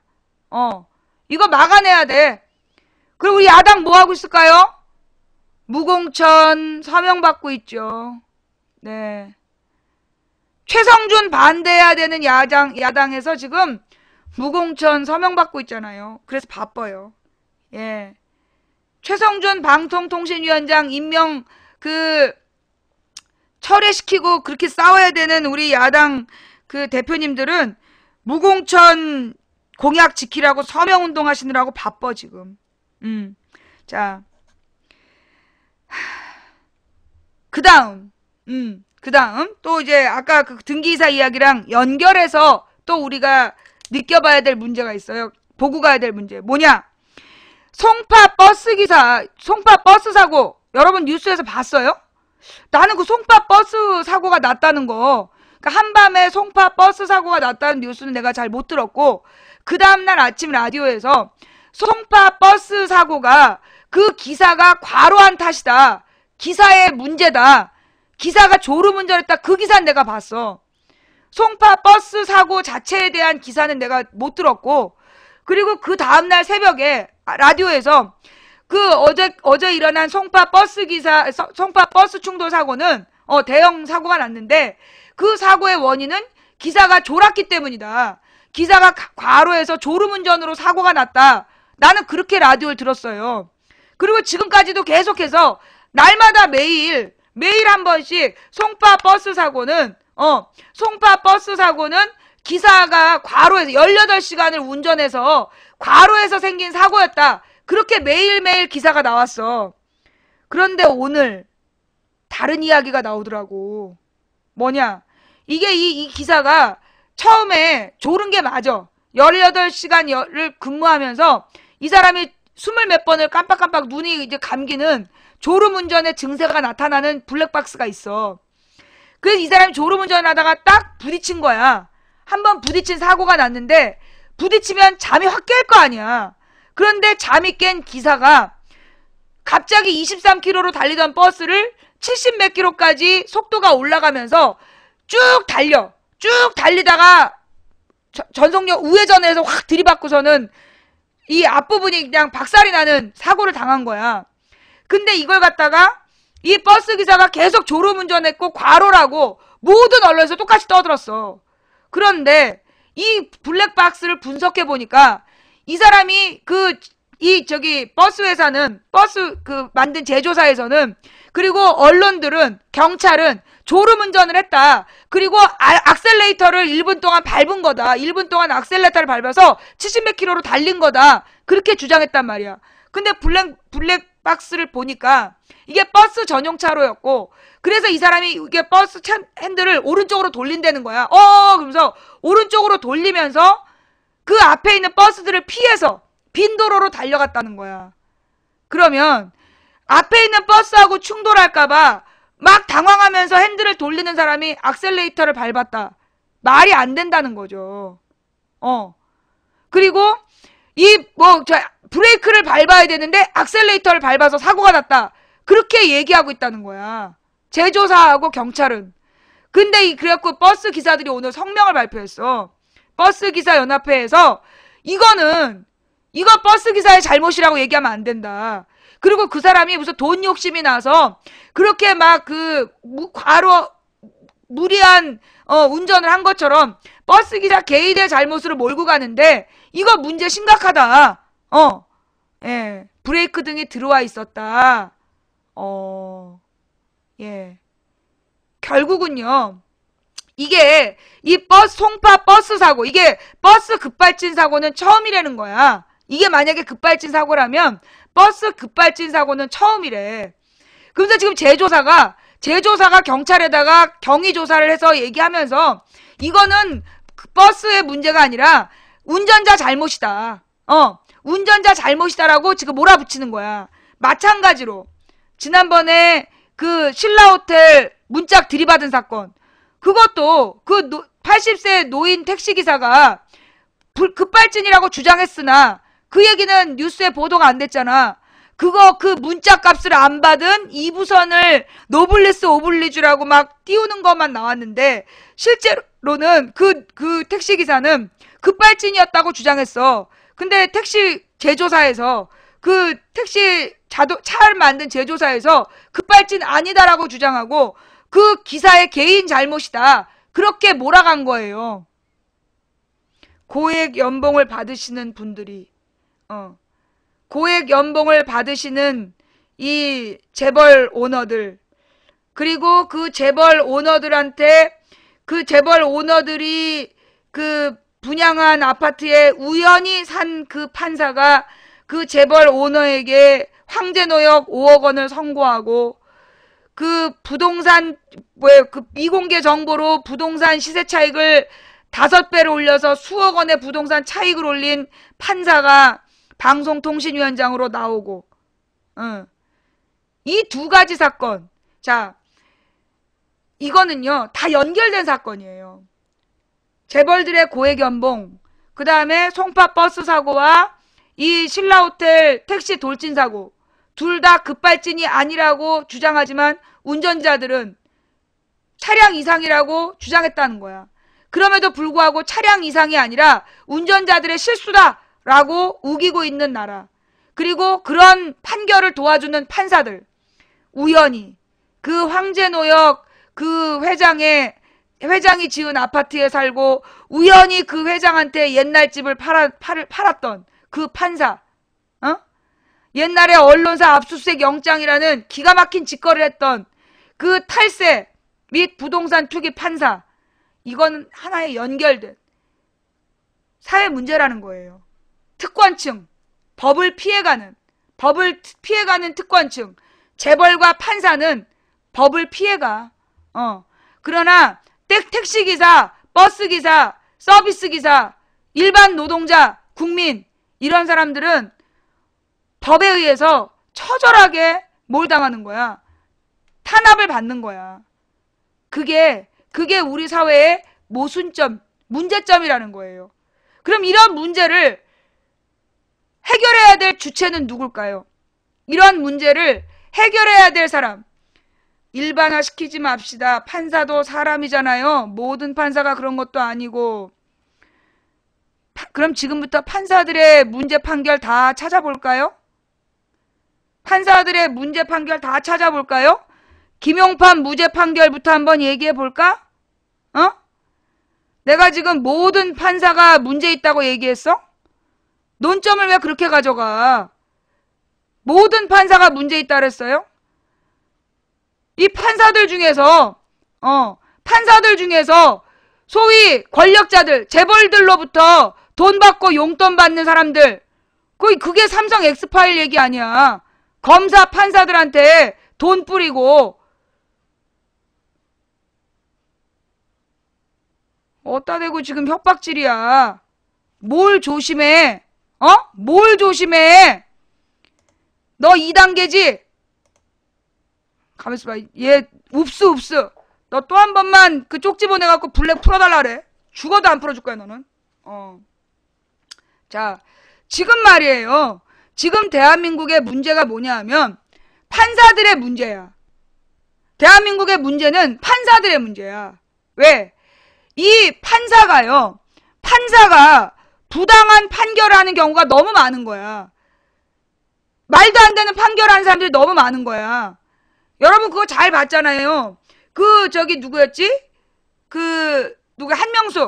한명숙 총리 1심에서 증거 불충분으로 무죄 받았잖아. 증거 불충분으로 무죄 받았는데 2심에서 증거가 전혀 안 됐다라는 것을 증거라고 우겨갖고 유죄 내렸잖아요. 다른 보충된 증거 없어. 1심에서 증거 능력 없다고 판단 내린 걸 갖다가 그냥 증거 능력 인정해버린 거야. 또 김용판 그 사람 누구야? CCTV에 찍힌 거 아니야. 증거 찾았다가 삭제하는 장면이. 상부의 지시를 받고 삭제했다. 국민들이 그거 다 지켜봤어. 근데 무죄야? 증거 찾았는데 삭제하고 증거 없다고 거짓말하고 거짓말해서 박근혜 대통령 만든 그 주범 김용판 1심에서 무죄 받았어. 이게 지금 제대로 된 거예요? 이게 지금 대한민국의 지금 문제가 뭐냐면 거기다가 판사들이 정권에 줄을 서. 원래 모든 판사는 대통령하고 동급이에요. 모든 판사는 대통령하고 동급이야. 그런데 판사는요, 솔직히 어떤 나라나 판사는 최고의 권위예요. 그거 몰라? 어? 좌좀이래. 아, 씨발놈들아. 민주주의 설명하는데 뭐가 좌좀이야? 어? 그냥 새누리당만 까면 무조건 다 좌좀이라니, 무식한 새끼들아. 가. 빨리 가. 가가지고 대가리 박어. 자, 무슨 얘기냐면요. 민주주의 국가의 판사는요. 예. 민주주의 국가에서 판사는 어떤 사람이냐? 민주주의 국가 가장 중요한 특징이 뭐야? 법치야, 법치. 법에 따라 통치한다는 얘기야. 법치란 뭐냐? 모든 사람에게 평등하게 법을 적용한다는 얘기야. 법 앞에 평등. 그래서 법의 여신, 법을 상징하는 여신상이 어떤 사람이야? 저울을 들고 있잖아. 눈을 가리고 저울을 들고 있잖아. 그 얘기는 뭐냐? 눈앞에 보이는 대로 판단하는 것이 아니라 공정하게, 모든 걸 양심에 따라 공정하게, 법과 양심에 따라 공정한 판결한다는 게 이 법의 상징이에요. 그리고 이 민주주의 국가는 법치국가이기 때문에 법대로 통치한다는 것이 원칙이야. 그래서 그 법을 어겼을 때 처벌하는 사법부, 법을 어겼기 때문에 죄를 주는 사법부는 독립적이면서도 매우 중요한 존재로 여겨요. 그래서 판사의 법정에서는요, 대통령도 한 사람의 피의자일 뿐이야. 판사의 법정은 대통령도 피의자가 될 수 있고 모든 국민이 똑같고 평등하게 판사의 법정에 서는 거야. 존경하는 재판장님이라는 뜻은 바로 그런 뜻이야. 대통령과 판사는 동급이에요. 모든 판사가, 판사 개개인이 대통령하고 동급인 거야. 국회의원하고도 동급이야. 그게 판사의 지위예요. 입법부, 사법부, 행정부, 그 중에서 모든 민주주의 국가는 뭐의 분리 독립을 인정한다? 사법부의 분리 독립을 인정한다. 사법부가 독립되어 있지 않으면 그 나라는 민주주의 국가라고 안 하는 거야. 그래서 사법부의 판사는 그만큼 중요한 지위를 가져. 근데 대한민국 판사들은 박근혜한테 줄 쓴 사람이 너무 많어. 대한민국 판사들이 박근혜한테 줄 쓴 사람들이 너무 많아. 심지어 헌법재판소의 재판관도 박근혜 정부의 검찰총장 하고 싶다 그랬잖아. 헌법재판소 재판관이면요, 대통령하고 국회하고 분쟁이 일어나면 그거 판결해주는 게 헌법재판소예요. 그런데 그 헌법재판소 재판관이 대통령이나 국회보다도 높은 헌법재판관이 대통령 밑에 법무장관 밑에 검찰총장 하고 싶어 한다니까? 이거는 나라가 잘못돼 있다는 거야. 이거는 근본이 지금, 할아버지가 손자한테 과자 사줘. 손자가 할아버지 뺨 때리는 거랑 똑같은 거야. 손자가 할아버지가 뺨 때리고 할아버지가 손자한테 과자 사달라고 조르고 자식이랑 부모랑 분가분가하고 그런 상황이랑 똑같은 거예요. 모든 민주주의 국가의 법치란 뭐냐? 법에 따라 모든 공직자는요, 지위와 역할이 정해져 있어요. 지위와 역할이라는 것이 또 계급도 정해져 있어. 공직사회는 그 공직사회의 계급에 따라서 자기의 지위에 맞는 역할을 하는 게 그게 공직사회의 구조예요. 그런데 지금 그 공직사회의 지위와 역할과 계급, 이 모든 질서가 박근혜 정부 들어서서 아수라장이 된 거야. 청산 이하나 파라나님 감사합니다. 자, 망치 부인 허위사실 유포했다고 잡아넣었던 판사, 그 사람은 증거가 있었을까요? 허위사실이라는? 그 사람 판결문에 허위사실로 오해를 불러일으킬 수 있어서 나더러 유죄라 그랬어. 그랬는데 나중에 무죄를 주는 두 번째 고등법원 판사가 뭐라 그랬냐? 허위사실이라고 이야기할 때는 나한테 허위사실을 죄를 씌우려면 그것을 허위사실이라는 것을 적극적으로 검사가 입증해내야 되는데 허위사실이라는 입증이 전혀 없었다. 그래서 허위사실 혐의는 무죄다. 그게 고등법원 판결이야. 그 판사도 맨 처음에는요, 그 판결락이 나한테 1심 법원에 1심에서 유죄 줬던 판사도 판결 3일 전까지는 간단한 모욕죄로 처벌하겠다라고 검사한테 통보했었다는 거야. 근데 무슨 이유인지 모르게 3일 만에 판결이 바뀌어갖고 허위사실 유죄 구속 이렇게 됐다니까? 읽으면서도 자기가 읽으면서도 막 천천히 읽다가 이건 넘어가고 이러면서 그래놓고 나의 1심 판결의 판결문에 허위사실이라는 걸 증명하는데 3분의 1을 썼어. 허위사실 판결을 왜 했는지. 근데 2심 재판부에서 허위사실이라면 검사가 허위사실을 증명해내야 되는데 허위사실이라는 증명을 못 해냈다. 그러니 이거 무죄다. 그리고 판결했다니까. 어이가 없죠? 자, 그래서 판사 이야기는 그냥 그 덤으로 얘기해드린 거고요. 그 다음에 그 NLL 포격 이야기 아까 내가 또 할 거 있다 그랬잖아. 시간이 너무 없기 때문에 어머 추천. 지금 추천. 아유 하나 더 얘기하려고 그랬는데 그냥 추천이 2,000개도 안 돼 있네. 아유 그냥 오늘도 장사는 헛했어. 벌써 6시가 다 돼가는데 그냥 뭐하러 이렇게 열심히 했는지 몰라.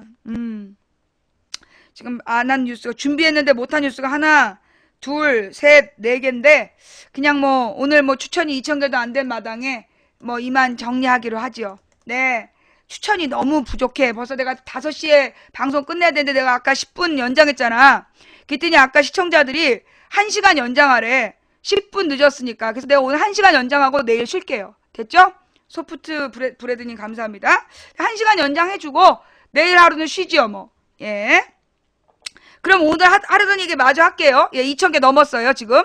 예, 내가 얘기하자마자 2,000개가 넘어서, 하여튼 오늘 준비한 얘기 할게요. 뭐냐면, 지금 왜 북한이 지랄하냐?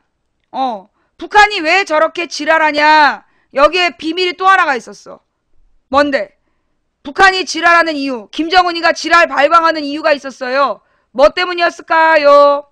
쌍용훈련 찾아봐, 쌍용훈련. 쌍용훈련이라는 거 찾아봐요. 지금 이제 우리 포항 앞바다에서 팀스피리트 훈련이 벌어지고 있어. 팀스피리트 훈련을 하고 있는데 그 팀스피리트 훈련의 내용이 뭘까요? 쌍용훈련. 쌍용훈련의 내용이 뭐냐 하면 저기야 상륙훈련. 공격하기 위해서 상륙하는 그 문제가 있는 지역에 상륙하는 훈련이야. 그러니까 한마디로 이제 북한에 비상체제가 발생하면 북한으로 상륙하는 훈련을 하는 거야 지금. 그런데 그 상륙 훈련에 정확히 뭘 또 명시했냐? 평양을 공격한다는 내용이 쌍용 훈련에 평양을 공격한다는 내용이 포함되어 있대요. 그래서 북한이 지금 저 지랄하는 거야. 이 김정은이가 저 지랄하는 이유가 뭐냐면 지금 이 포항 앞바다에서 하고 있는 이 상륙 훈련이 평양 침공을 명시하고 하는 훈련이래. 박근혜가 통일은 대박이다. 지난달까지 통일은 대박이다. 그러면서 어디였지? 드레스덴 선언하고 막 그랬잖아. 그래놓고 지금 하고 있는 훈련이 평양으로, 그러니까 북한으로 상륙해서 평양을 침탈하는 그런 내용을 지금 훈련하고 있다는 거야. 그런데 더 웃긴 건 뭐냐? 지금 걸프전 이후로요, 실제로 상륙작전을 펴지 않는데요. 1990년대 이후로는 실제로 상륙작전을 피지 않는데, 왜? 사상자가 너무 많은 전술이기 때문에 상륙작전은 실전에서 하지 않는데요. 그런데 지금 상륙작전을 하고 있는 거야. 상륙작전 훈련을. 그런데 더 웃긴 건 뭐냐? 지금 21년 만에 최대 규모로 한다는 거야. 세 번째로 웃긴 건 뭐냐? 첫 번째 웃기는 건 실전에서는 상륙훈련을 하지 않은 게 벌써 20년이 넘었다. 그런데 왜 상륙훈련을 하지? 두 번째, 21년 만에 최대 규모로 하고 있다는 거예요. 왜? 세 번째, 21년 만에 최대 규모이고, 세 번째 웃기는 게 있는데, 또 뭐더라?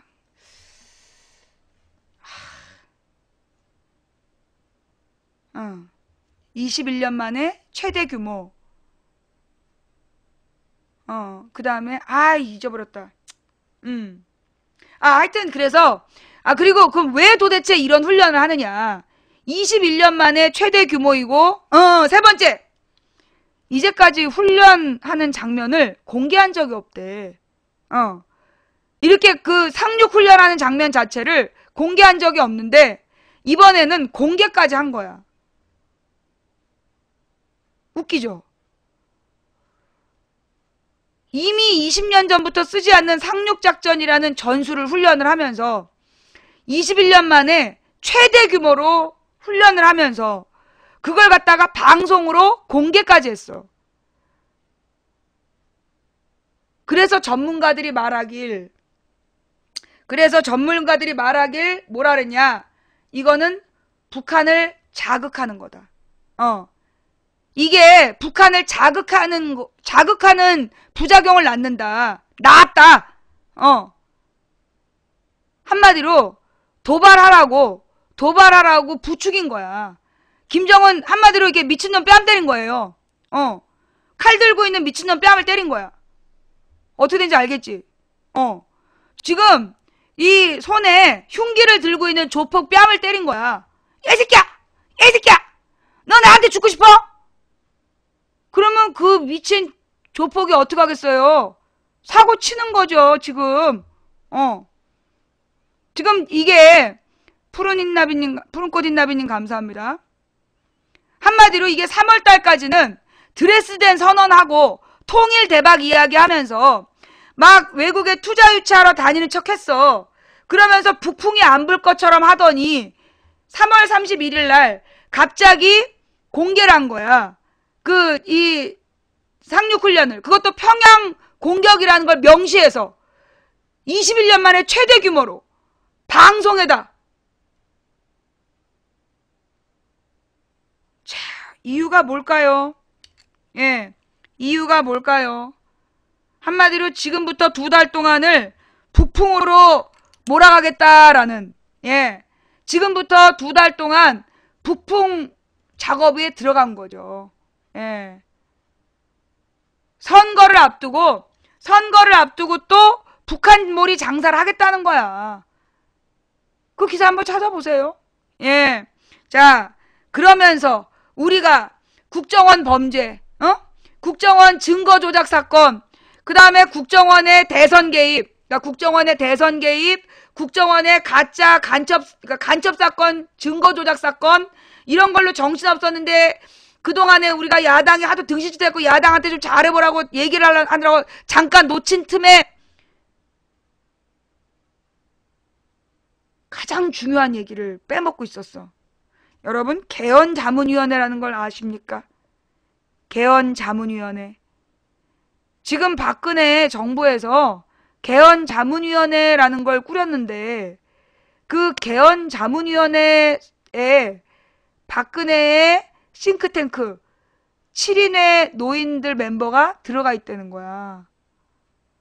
소위 그 7인회라는 노인들은 무슨 정치? 유신정치 했던 사람들이야. 유신헌법의 황태자들, 유신헌법을 만들고 집행했던 사람들인데, 그 사람들이 지금 개헌자문위원회에 들어가 있대. 그래서 거기서 지금 6년 단임제 얘기는 내가 볼 때 그 연막일 수 있어요. 6년 단임제는 연막일 수 있고, 원래 얘네 목표는 4년 중임제일 거야. 4년 중임제인데 중요한 건 그 4년 중임제에 박근혜가 출마할 수 있게 하거나, 아니면 6년 단임제로 바꿔서 박근혜 임기를 연장하거나, 좌우지간 대통령 임기를 박근혜 때부터 해보려고 지금 하고 있다는 얘기야. 그리고 내각제로의 개헌. 내각제가 왜 문제인지 모르지? 내각제가 왜 문제인지. 지금 이 개헌자문위원회에서 그 논의 내용이 공개가 안 되고 있다는 거야. 원래 개헌자문위원회에서 논의되는 내용은 공개돼서 공론화를 거쳐야 돼. 공개 토론을 해야 된다고. 근데 굉장히 비밀리에 개헌자문위원회에서 움직이고 있다는 거야. 자, 얘네들이 지금 내가 그랬잖아.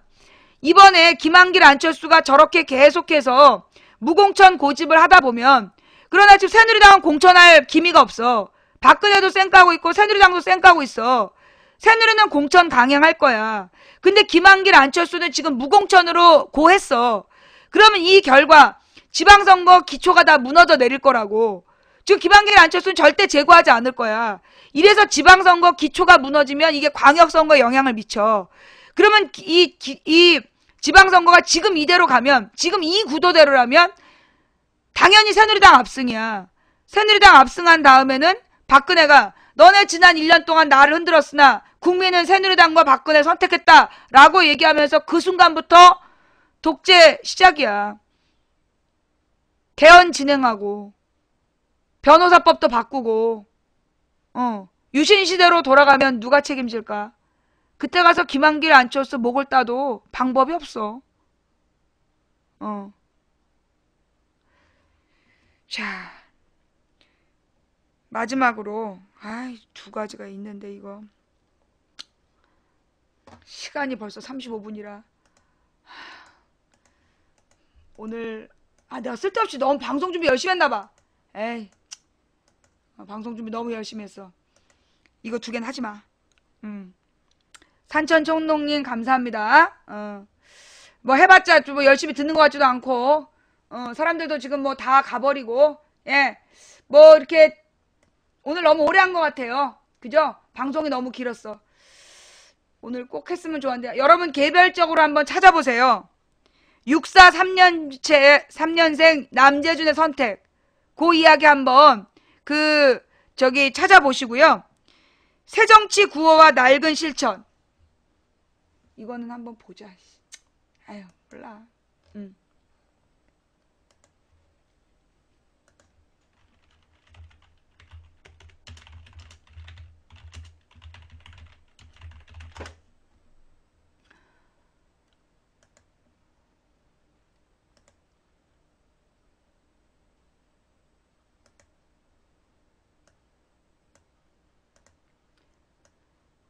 새정치 구호와 낡은 실천.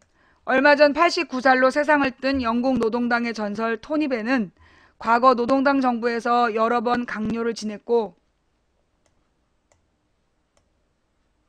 무려 47년 동안 의원으로 활동했던 인물이다. 흥미롭게도 그는 집권당의 강요로 일한 이후 더 급진적이 되었다. 집권을 해서 자신이 강요가 되어도 관료, 기업가, 미디어 등 실질 권력의 힘을 이겨낼 수 없었고 선거로 집권한 정부가 세상을 바꿀 수 있는 여지는 매우 좁다고 봤기 때문이다. 아마도 이 토니 벤이 노무현 대통령의 모델이었을 것 같아요. 2001년 총선에서 그는 더 이상 출마하지 않겠다고 선언했는데 그 이유는 정치에 더 많은 시간을 쏟기 위해서였다. 그 이후 그는 이라크 전쟁 반대 시위에 나서는 거리의 정치가가 되었다. 수십 년 의원 생활과 강요 경험을 가진 관록 있는 정치가들이 포진해 있고 당을 지원하는 막강한 노조와 정치자금 공급원이 있고 수십 개의 싱크탱크와 후원 지식인들이 계속 정책 담론을 생산해내고 진보적 주류신문과 공영방송이 있는 영국에서도 이게 다 영국 이야기야? 이게 다 영국이야. 영국은 이렇다는 얘기야. 수십 년 의원 생활과 강요 경험을 가진 관록 있는 정치가들이 포진해 있고 당을 지원하는 막강한 노조와 정치자금 공급원이 있고 수십 개의 싱크탱크와 후원 지식인들이 계속 정책 담론을 생산해내고 진보적인 주류신문과 공영방송이 있는 영국에서 이거 영국에 대한 수식어야. 영국에서도 현재 노동당으로는 유럽에서도 가장 심각한 불평등, 실업, 교육비와 주택 문제를 해결할 수 없을 것이기 때문에 아예 새 정당을 건설해야 된다는 주장이 나오고 있다. 한마디로 노동당은 무능하다. 노동당보다 더 불평등이나 실업, 이 교육비하고 주택 문제를 해결할 수 있는 새로운 정당이 나와야 된다라는 주장이 나오고 있대. 그런데 유럽에서 노조 조직률이 가장 낮은 남유럽 국가들보다 노조 조직률이 낮으며, 그러니까 한마디로 유럽에서 노조 조직률이 남유럽의, 그러니까 스페인이나 이탈리아, 그리스 같은 나라들은 노조 조직률이 낮아. 그런 나라들보다도 노조 조직률이 낮으며 지역 정치 조직도 없고 싱크탱크는 아예 한 개도 없고 대다수의 방송 채널이 매일 불리한 보도만 쏟아내고 주류 보수 신문이 툭하면 색깔 시비를 하면서 적대적 태도를 취하는, 요거는 어느 나라에 대한 수식어일까요? 요거는 어느 나라에 대한 수식어일까요? 한국에서. 노조에서 가장, 그러니까 노조 조직률이 가장 낮다는 그러니까 유럽에서 남유럽이 노조 조직률이 낮은데, 그런 나라들보다 노조가 조금이고, 지역 정치 조직도 없고, 싱크탱크는 아예 한 개도 없고, 대다수 방송 채널은 매일 불리한 보도만 쏟아내고, 주류 보수 신문이 툭하면 툭 색깔 시비를 하면서 적대적 태도를 취하는 한국에서 야당이라도 대체할 수 있는 일이, 죄송합니다. 야당이 도대체 할 수 있는 일이 무엇이 있을까? 그러니까는 이제 영국의 노동당도 한계를 느끼는데, 이런 대한민국의 상황에서 야당이 할 수 있는 일이 무엇이 있을까? 힘들겠지. 선거가 다가왔으니 우선 당을 만들고 차기 대선 후보의 인기에 기대서 지방선거에 이겨보고 대선을 준비하자는 대안밖에 없을까? 이건 지금 누가 하는 짓일까요? 김한길, 안철수가 하는 짓인데, 그것이야말로 국민들의 불만이라는 반사이익에 기대 선거에 이겨보겠다는 하루살이 선거 정치, 자신만 가문의 영광을 누리자는 입신 출세 정치 등 낡은 정치의 전형이 아닌가. 더구나 국가기관의 선거 부정, 간첩 조작 등 중대 범죄와 전면 투쟁하지 않고 여당의 지방선거 무공천 약속 파기를 비판하지 않으니 이 정권과 사실 입장이 같다는 이야기인가. 그렇다면 왜 우리가 야당을 지지해야 하나. 사실은 야당의 무공천 파기 약속을 비판은 해요. 말로만 비판하지만. 신당의 두 대표가 통신료 인하, 등록금 문제 등 민생 탐방을 했다고 한다. 그건 10년 전부터 시민단체가 했던 일이다. 국정원이 정치를 하는데 무슨 민생이 존재하나. 선거라는 것, 정치라는 것은 사회 변화의 과정이자 결과일 따름이고, 정당은 선거에서 대중의 분노와 열망을 담는 그릇이 되어야 한다. 의회 정치의 달인 토니 벤이 밖에서 싸움을 하겠다는 이야기가 무엇을 말해주겠는가. 막강한 힘을 가진 관료, 기업, 사법부, 언론을 바로잡을 수 있는 노선과 지도력, 정밀한 정책, 대중의 참여와 행동 없이 야당이 할 수 있는 일은 없고 요행 집권을 해도 세상은 달라지지 않더라는 것이다. 나는 김대중, 김영삼 밑에 들어가서 현실 정치의 힘에 기대어 변화를 일으키겠다고 했던 과거 운동권 출신들이 밑으로 내려가 지역 정치를 읽었다면 지금쯤은 새 정치를 실천할 수 있는 기반을 만들었을 것이며, 김대중 노무현 정부 좌초의 경험을 냉정하게 복귀하여 향후 재발을 막기 위한 대안을 제시하였다면 야당이 오늘처럼 되지는 않았으리라 생각한다. 야당은 선거에서 승리하더라도 다른 기반이 있을 때 그것을 실현할 수 있다. 내 예상이 틀리기를 바라지만 이렇게 가다가는 지방선거는 신당의 무덤이 되고 그 이후에 모든 것이 원점에서 거론될 것 같다. 붕뜬 구호나 정치공학 대신 실질 권력을 가꾸려는 의지가 중요하다. 자, 64 3년생 남재준의 선택은요, 함께 읽는 뉴스에 올려주시면 다음 생방송할 때 같이 읽도록 하겠습니다. 자, 오늘 방송 여기까지 할게요. 예, 오늘 방송 여기까지 하겠습니다. 아니야, 한 43분 남았으니까 남재준 마저 하고 내일 하루 쉴까? 어? 남재준 마저 하고 내일 하루 쉴까? 가만히 있어 보자.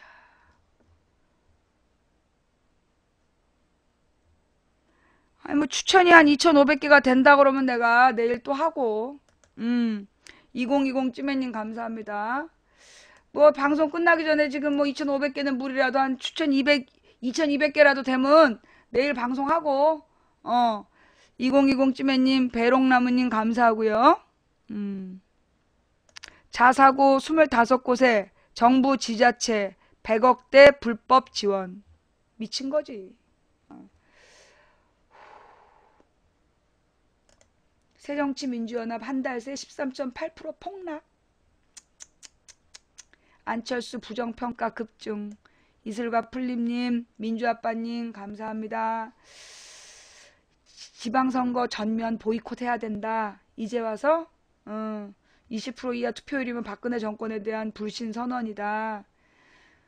가만히 있어 보자. 여기 없나? 자, 그럼 또 내가 검색을 해서 찾아야 되겠죠. 예. 검색을 또 해서 찾아볼게요. 뭘 검색해서 찾을 거냐 하면, 추천이 2200개 되면 내일 방송하고,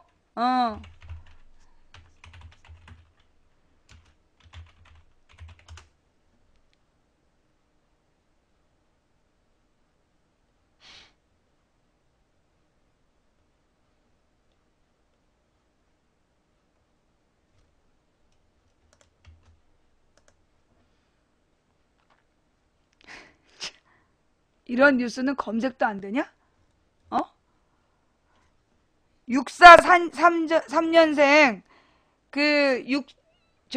남재준의 선택, 이런 거는 검색도 안 돼?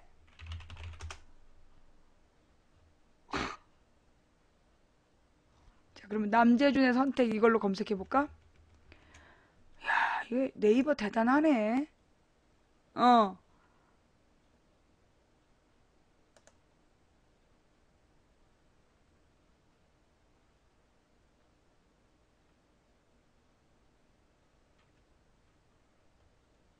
아니면 한겨레 신문에서 그 인터넷판에선 제목을 바꾼 거야? 예. 64 3학년 이라고 했어야 되는 거야?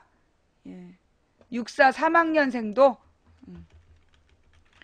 64 3학년생도 남재준의 선택. 응. 진짜. 아니, 뉴스가 왜 없어? 안 올라와 있어. 진짜. 이 네이버 이거 심각하네? 아니, 이거 다음에는 나와요, 이런 뉴스? 다음에는 이 뉴스 나와요? 64 3학년생도 남재준의 선택 이런 거.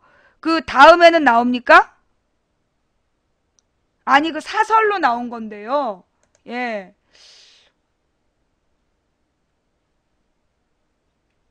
무슨 뜻 말고 남재준의 선택이라는 게 종이신문의 제목이었는데 그러니까 64 3학년 그러니까 제목이 뭐였냐 하면 종이신문에서는 64 3년생 남재준의 선택이야. 그게 사설이었어요. 신문 사설. 근데 이거는 지금 그 제목을 바꾼 거야? 아유, 진짜 심각하네.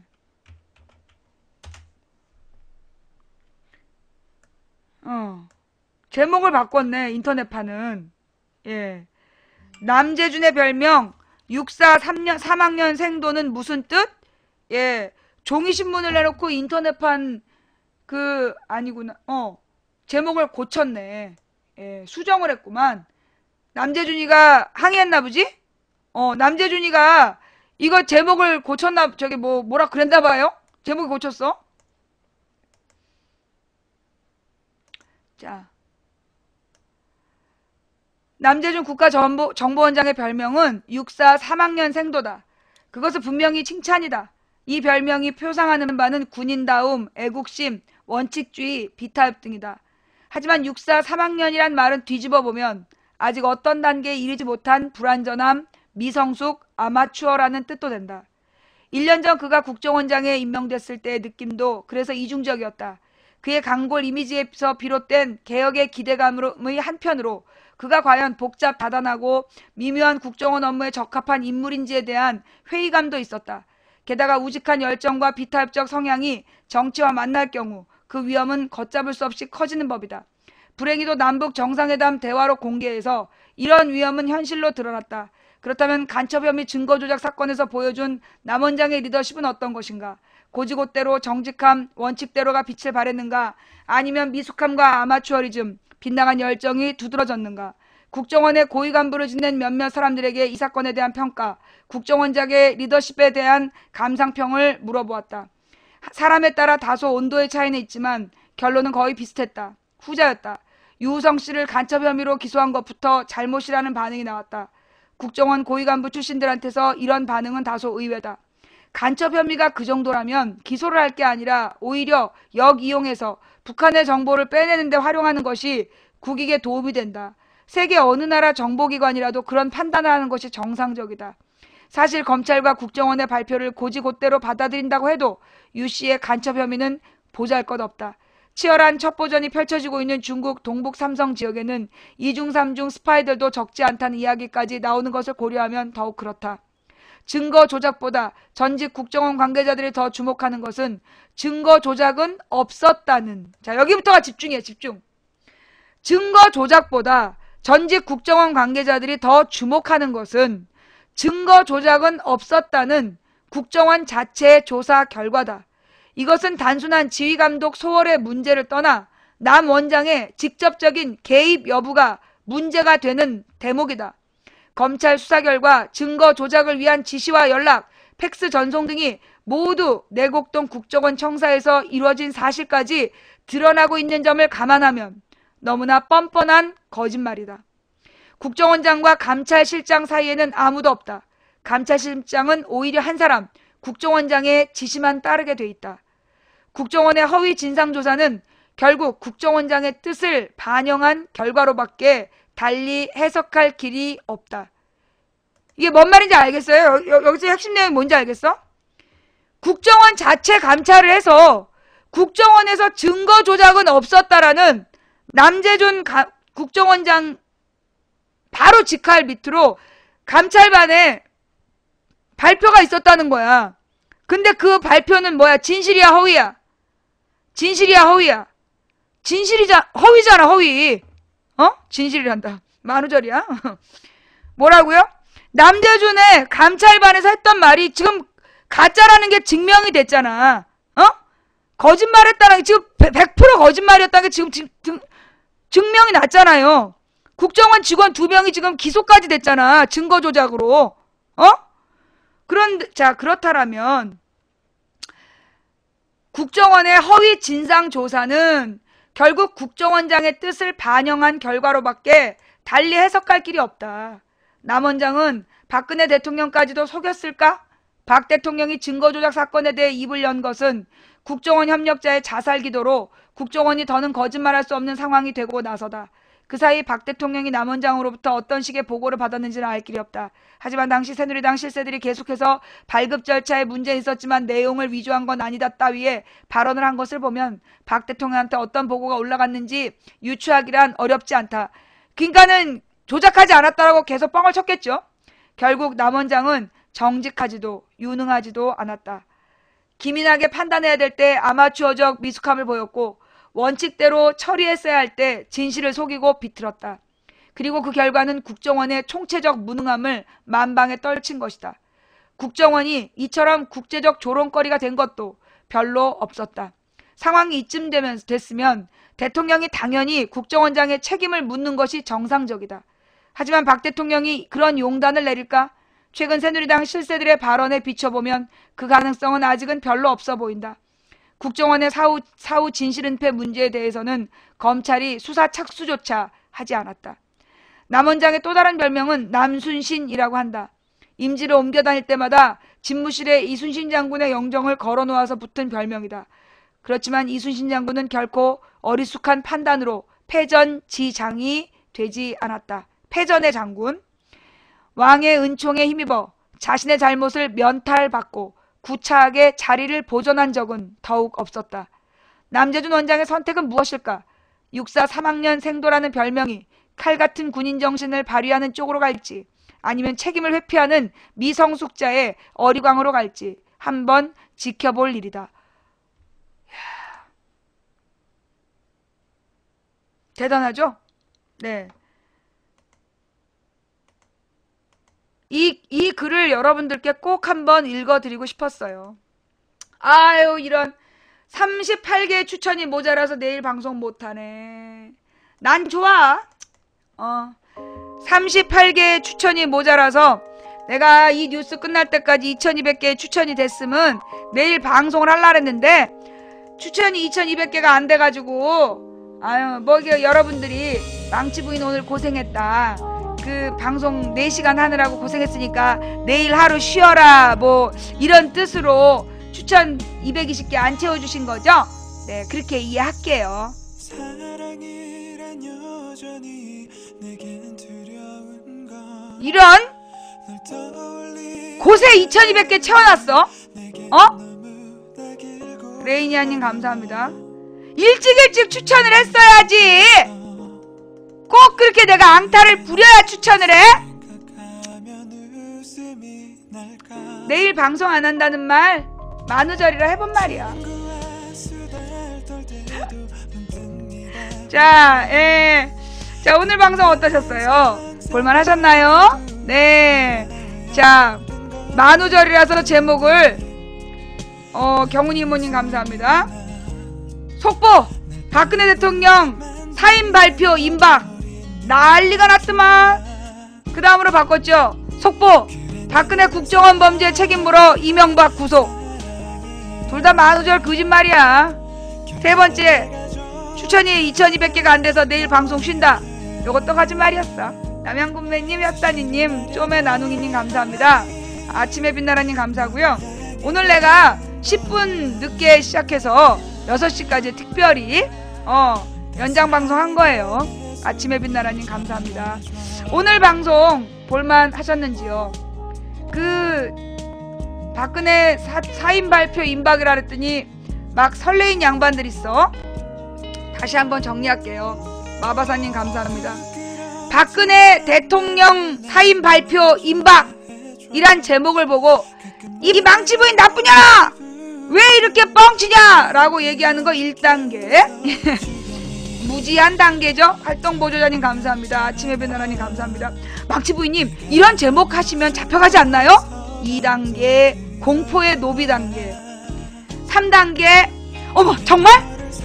설레이는 마음으로 뉴스 검색을 했다. 아직 분노의 노예 단계. 분노는 헛된 기대에서 온다. 이 뉴스를 보고 그 제목을 보고 설레이며 낚였다는 건 아직도 박근혜가 사람다울지도 모른다는 헛된 기대를 한다는 거야. 활동 보조자님, 콩콩이 발정님 감사합니다. 4단계 제목을 보고 오늘 만우절이구나 라고 생각했다. 예. 사실 여러분 낚으려고 내가 아침부터 제목을 이걸로 해야지 그러면서 준비했어요. 네, 오늘 제목 또 두 번째 제목 박근혜 이명박 구속. 여기에 설레이는 것도 역시 3단계야. 박근혜가 이명박 구속 여기에 설레했다는 것도 이거 3단계야. 아직도 박근혜가 대통령다운 일을 할지도 모른다라는 헛된 기대를 갖고 있다는 거야. 그런 기대는 버려. 자, 오늘 망치부인의 만우절 특집 4시간 3시간 50분 생방송 잘 지켜보셨어요? 예. 아, 만우절이구나 했단 사람 4단계야. 칼빵오빠님 감사합니다. 어쩌면 우리 국민들이 정말 똘똘해져서 제대로 대통령을 뽑았다면 만우절에 이런 제목 걸고 설레이는 일은 없었겠죠. 자, 돌아오는 지방선거 어떤 결과가 오는지 새누리당이 압승하면 개헌, 무서운 개헌이 벌어질 거예요. 여러분은 어떤 미래를 준비하고 계십니까? 자, 지역마다 지금 방법이 없어요. 그럼 지역마다 여러분들이 후보를 찬찬히 보셔야 돼. 일단 그 무공천 약속을 해놓고 약속을 안 지킨 당 제끼고, 민주 후보들 중에서 이 당 저 당 왔다 갔다 한 애들 제끼고, 그 다음에 어떤 그 재수없는 인간이랑 같이 사진 찍어서 올린 놈 제끼고, 가장 당선 가능한 후보를 박근혜가 열받을 만한 당선 가능한 후보를 찾아 뽑는 거 어려운 숙제야. 난 누구라고 얘기한 적 없어. 어느 특정 정당을 얘기한 적도 없어. 자, 여러분 과연 이번 지방선거 어떤 결과가 나올지 우리 국민들의 그 정치적인 선택의 능력 어디까지인지 지켜봤으면 좋겠습니다. 자, 희망은 아직 어려운 일이지만 가장 어려운 선거가 될 거야. 이번 선거가 제가 볼 때 이번 선거가 가장 어려운 선거가 될 거예요. 정말 지역 난리도 아니야. 그러니까 뭐 가령 서울 같은 경우에는 현직 구청장들이 있어. 서울의 현직 구청장들은 현직 구청장이라는 프리미엄을 충분히 이용할 수 있어요. 그런데 현직 구청장들이 구청장이나 군수가 새누리당인 경우 정말 답이 없어. 현직 구청장이나 군수가 새누리당인 지역은요, 답이 없다니까요. 한번 어느 지역이 그런지 한번 세보세요. 기가 막힌다니까. 그런데 여러분은 여러분 동네 구청장 이름 외우십니까? 여러분은 여러분 동네 구청장 이름 외우세요? 내가 볼 때 유권자들 대부분이 구청장 이름 모릅니다. 현직 구청장 전혀 유리하지 않아요. 구청장 이름을 외우는 사람은 주민의 20% 미만이에요. 자, 오늘 방송 여기까지. 뭐라는 거야? 어쩌라는 거야? 만우절이잖아. 여유를 가지란 얘기지. 다음 방송은 내일 낮 2시! 내일 낮 2시에 다음 방송 이어갈게요. 자, 힘들 내시고요. 지치지 마시고 그 한겨레 그림판에 한겨레에 이제 그 한 장의 여유인가? 내 마음의 환풍기, 마음의 분노의 도끼를 빼자. 내 마음에 환풍기를 달아서 분노의 도끼를 빼자라는 그림이 있더라고요. 그 그림 좀 한번 올려보세요. 그 그림 보시면서 마음의 분노의 도끼를 빼시고 내일 낮 2시에 만나요. 감사합니다. 자, 지금까지 시청해주신 시청자 여러분 모두 감사드리고요. 추천해주신 2249분께 감사드리고요. 처음부터 끝까지 시청해주신 여러분께 가장 감사드리고요. 선물해주신 님 그리고 매니저님들 고생하셨습니다. 망치 부인이었습니다. 내일 만나요. 감사합니다. 이게 내일 만난다는 말이 거짓말일까?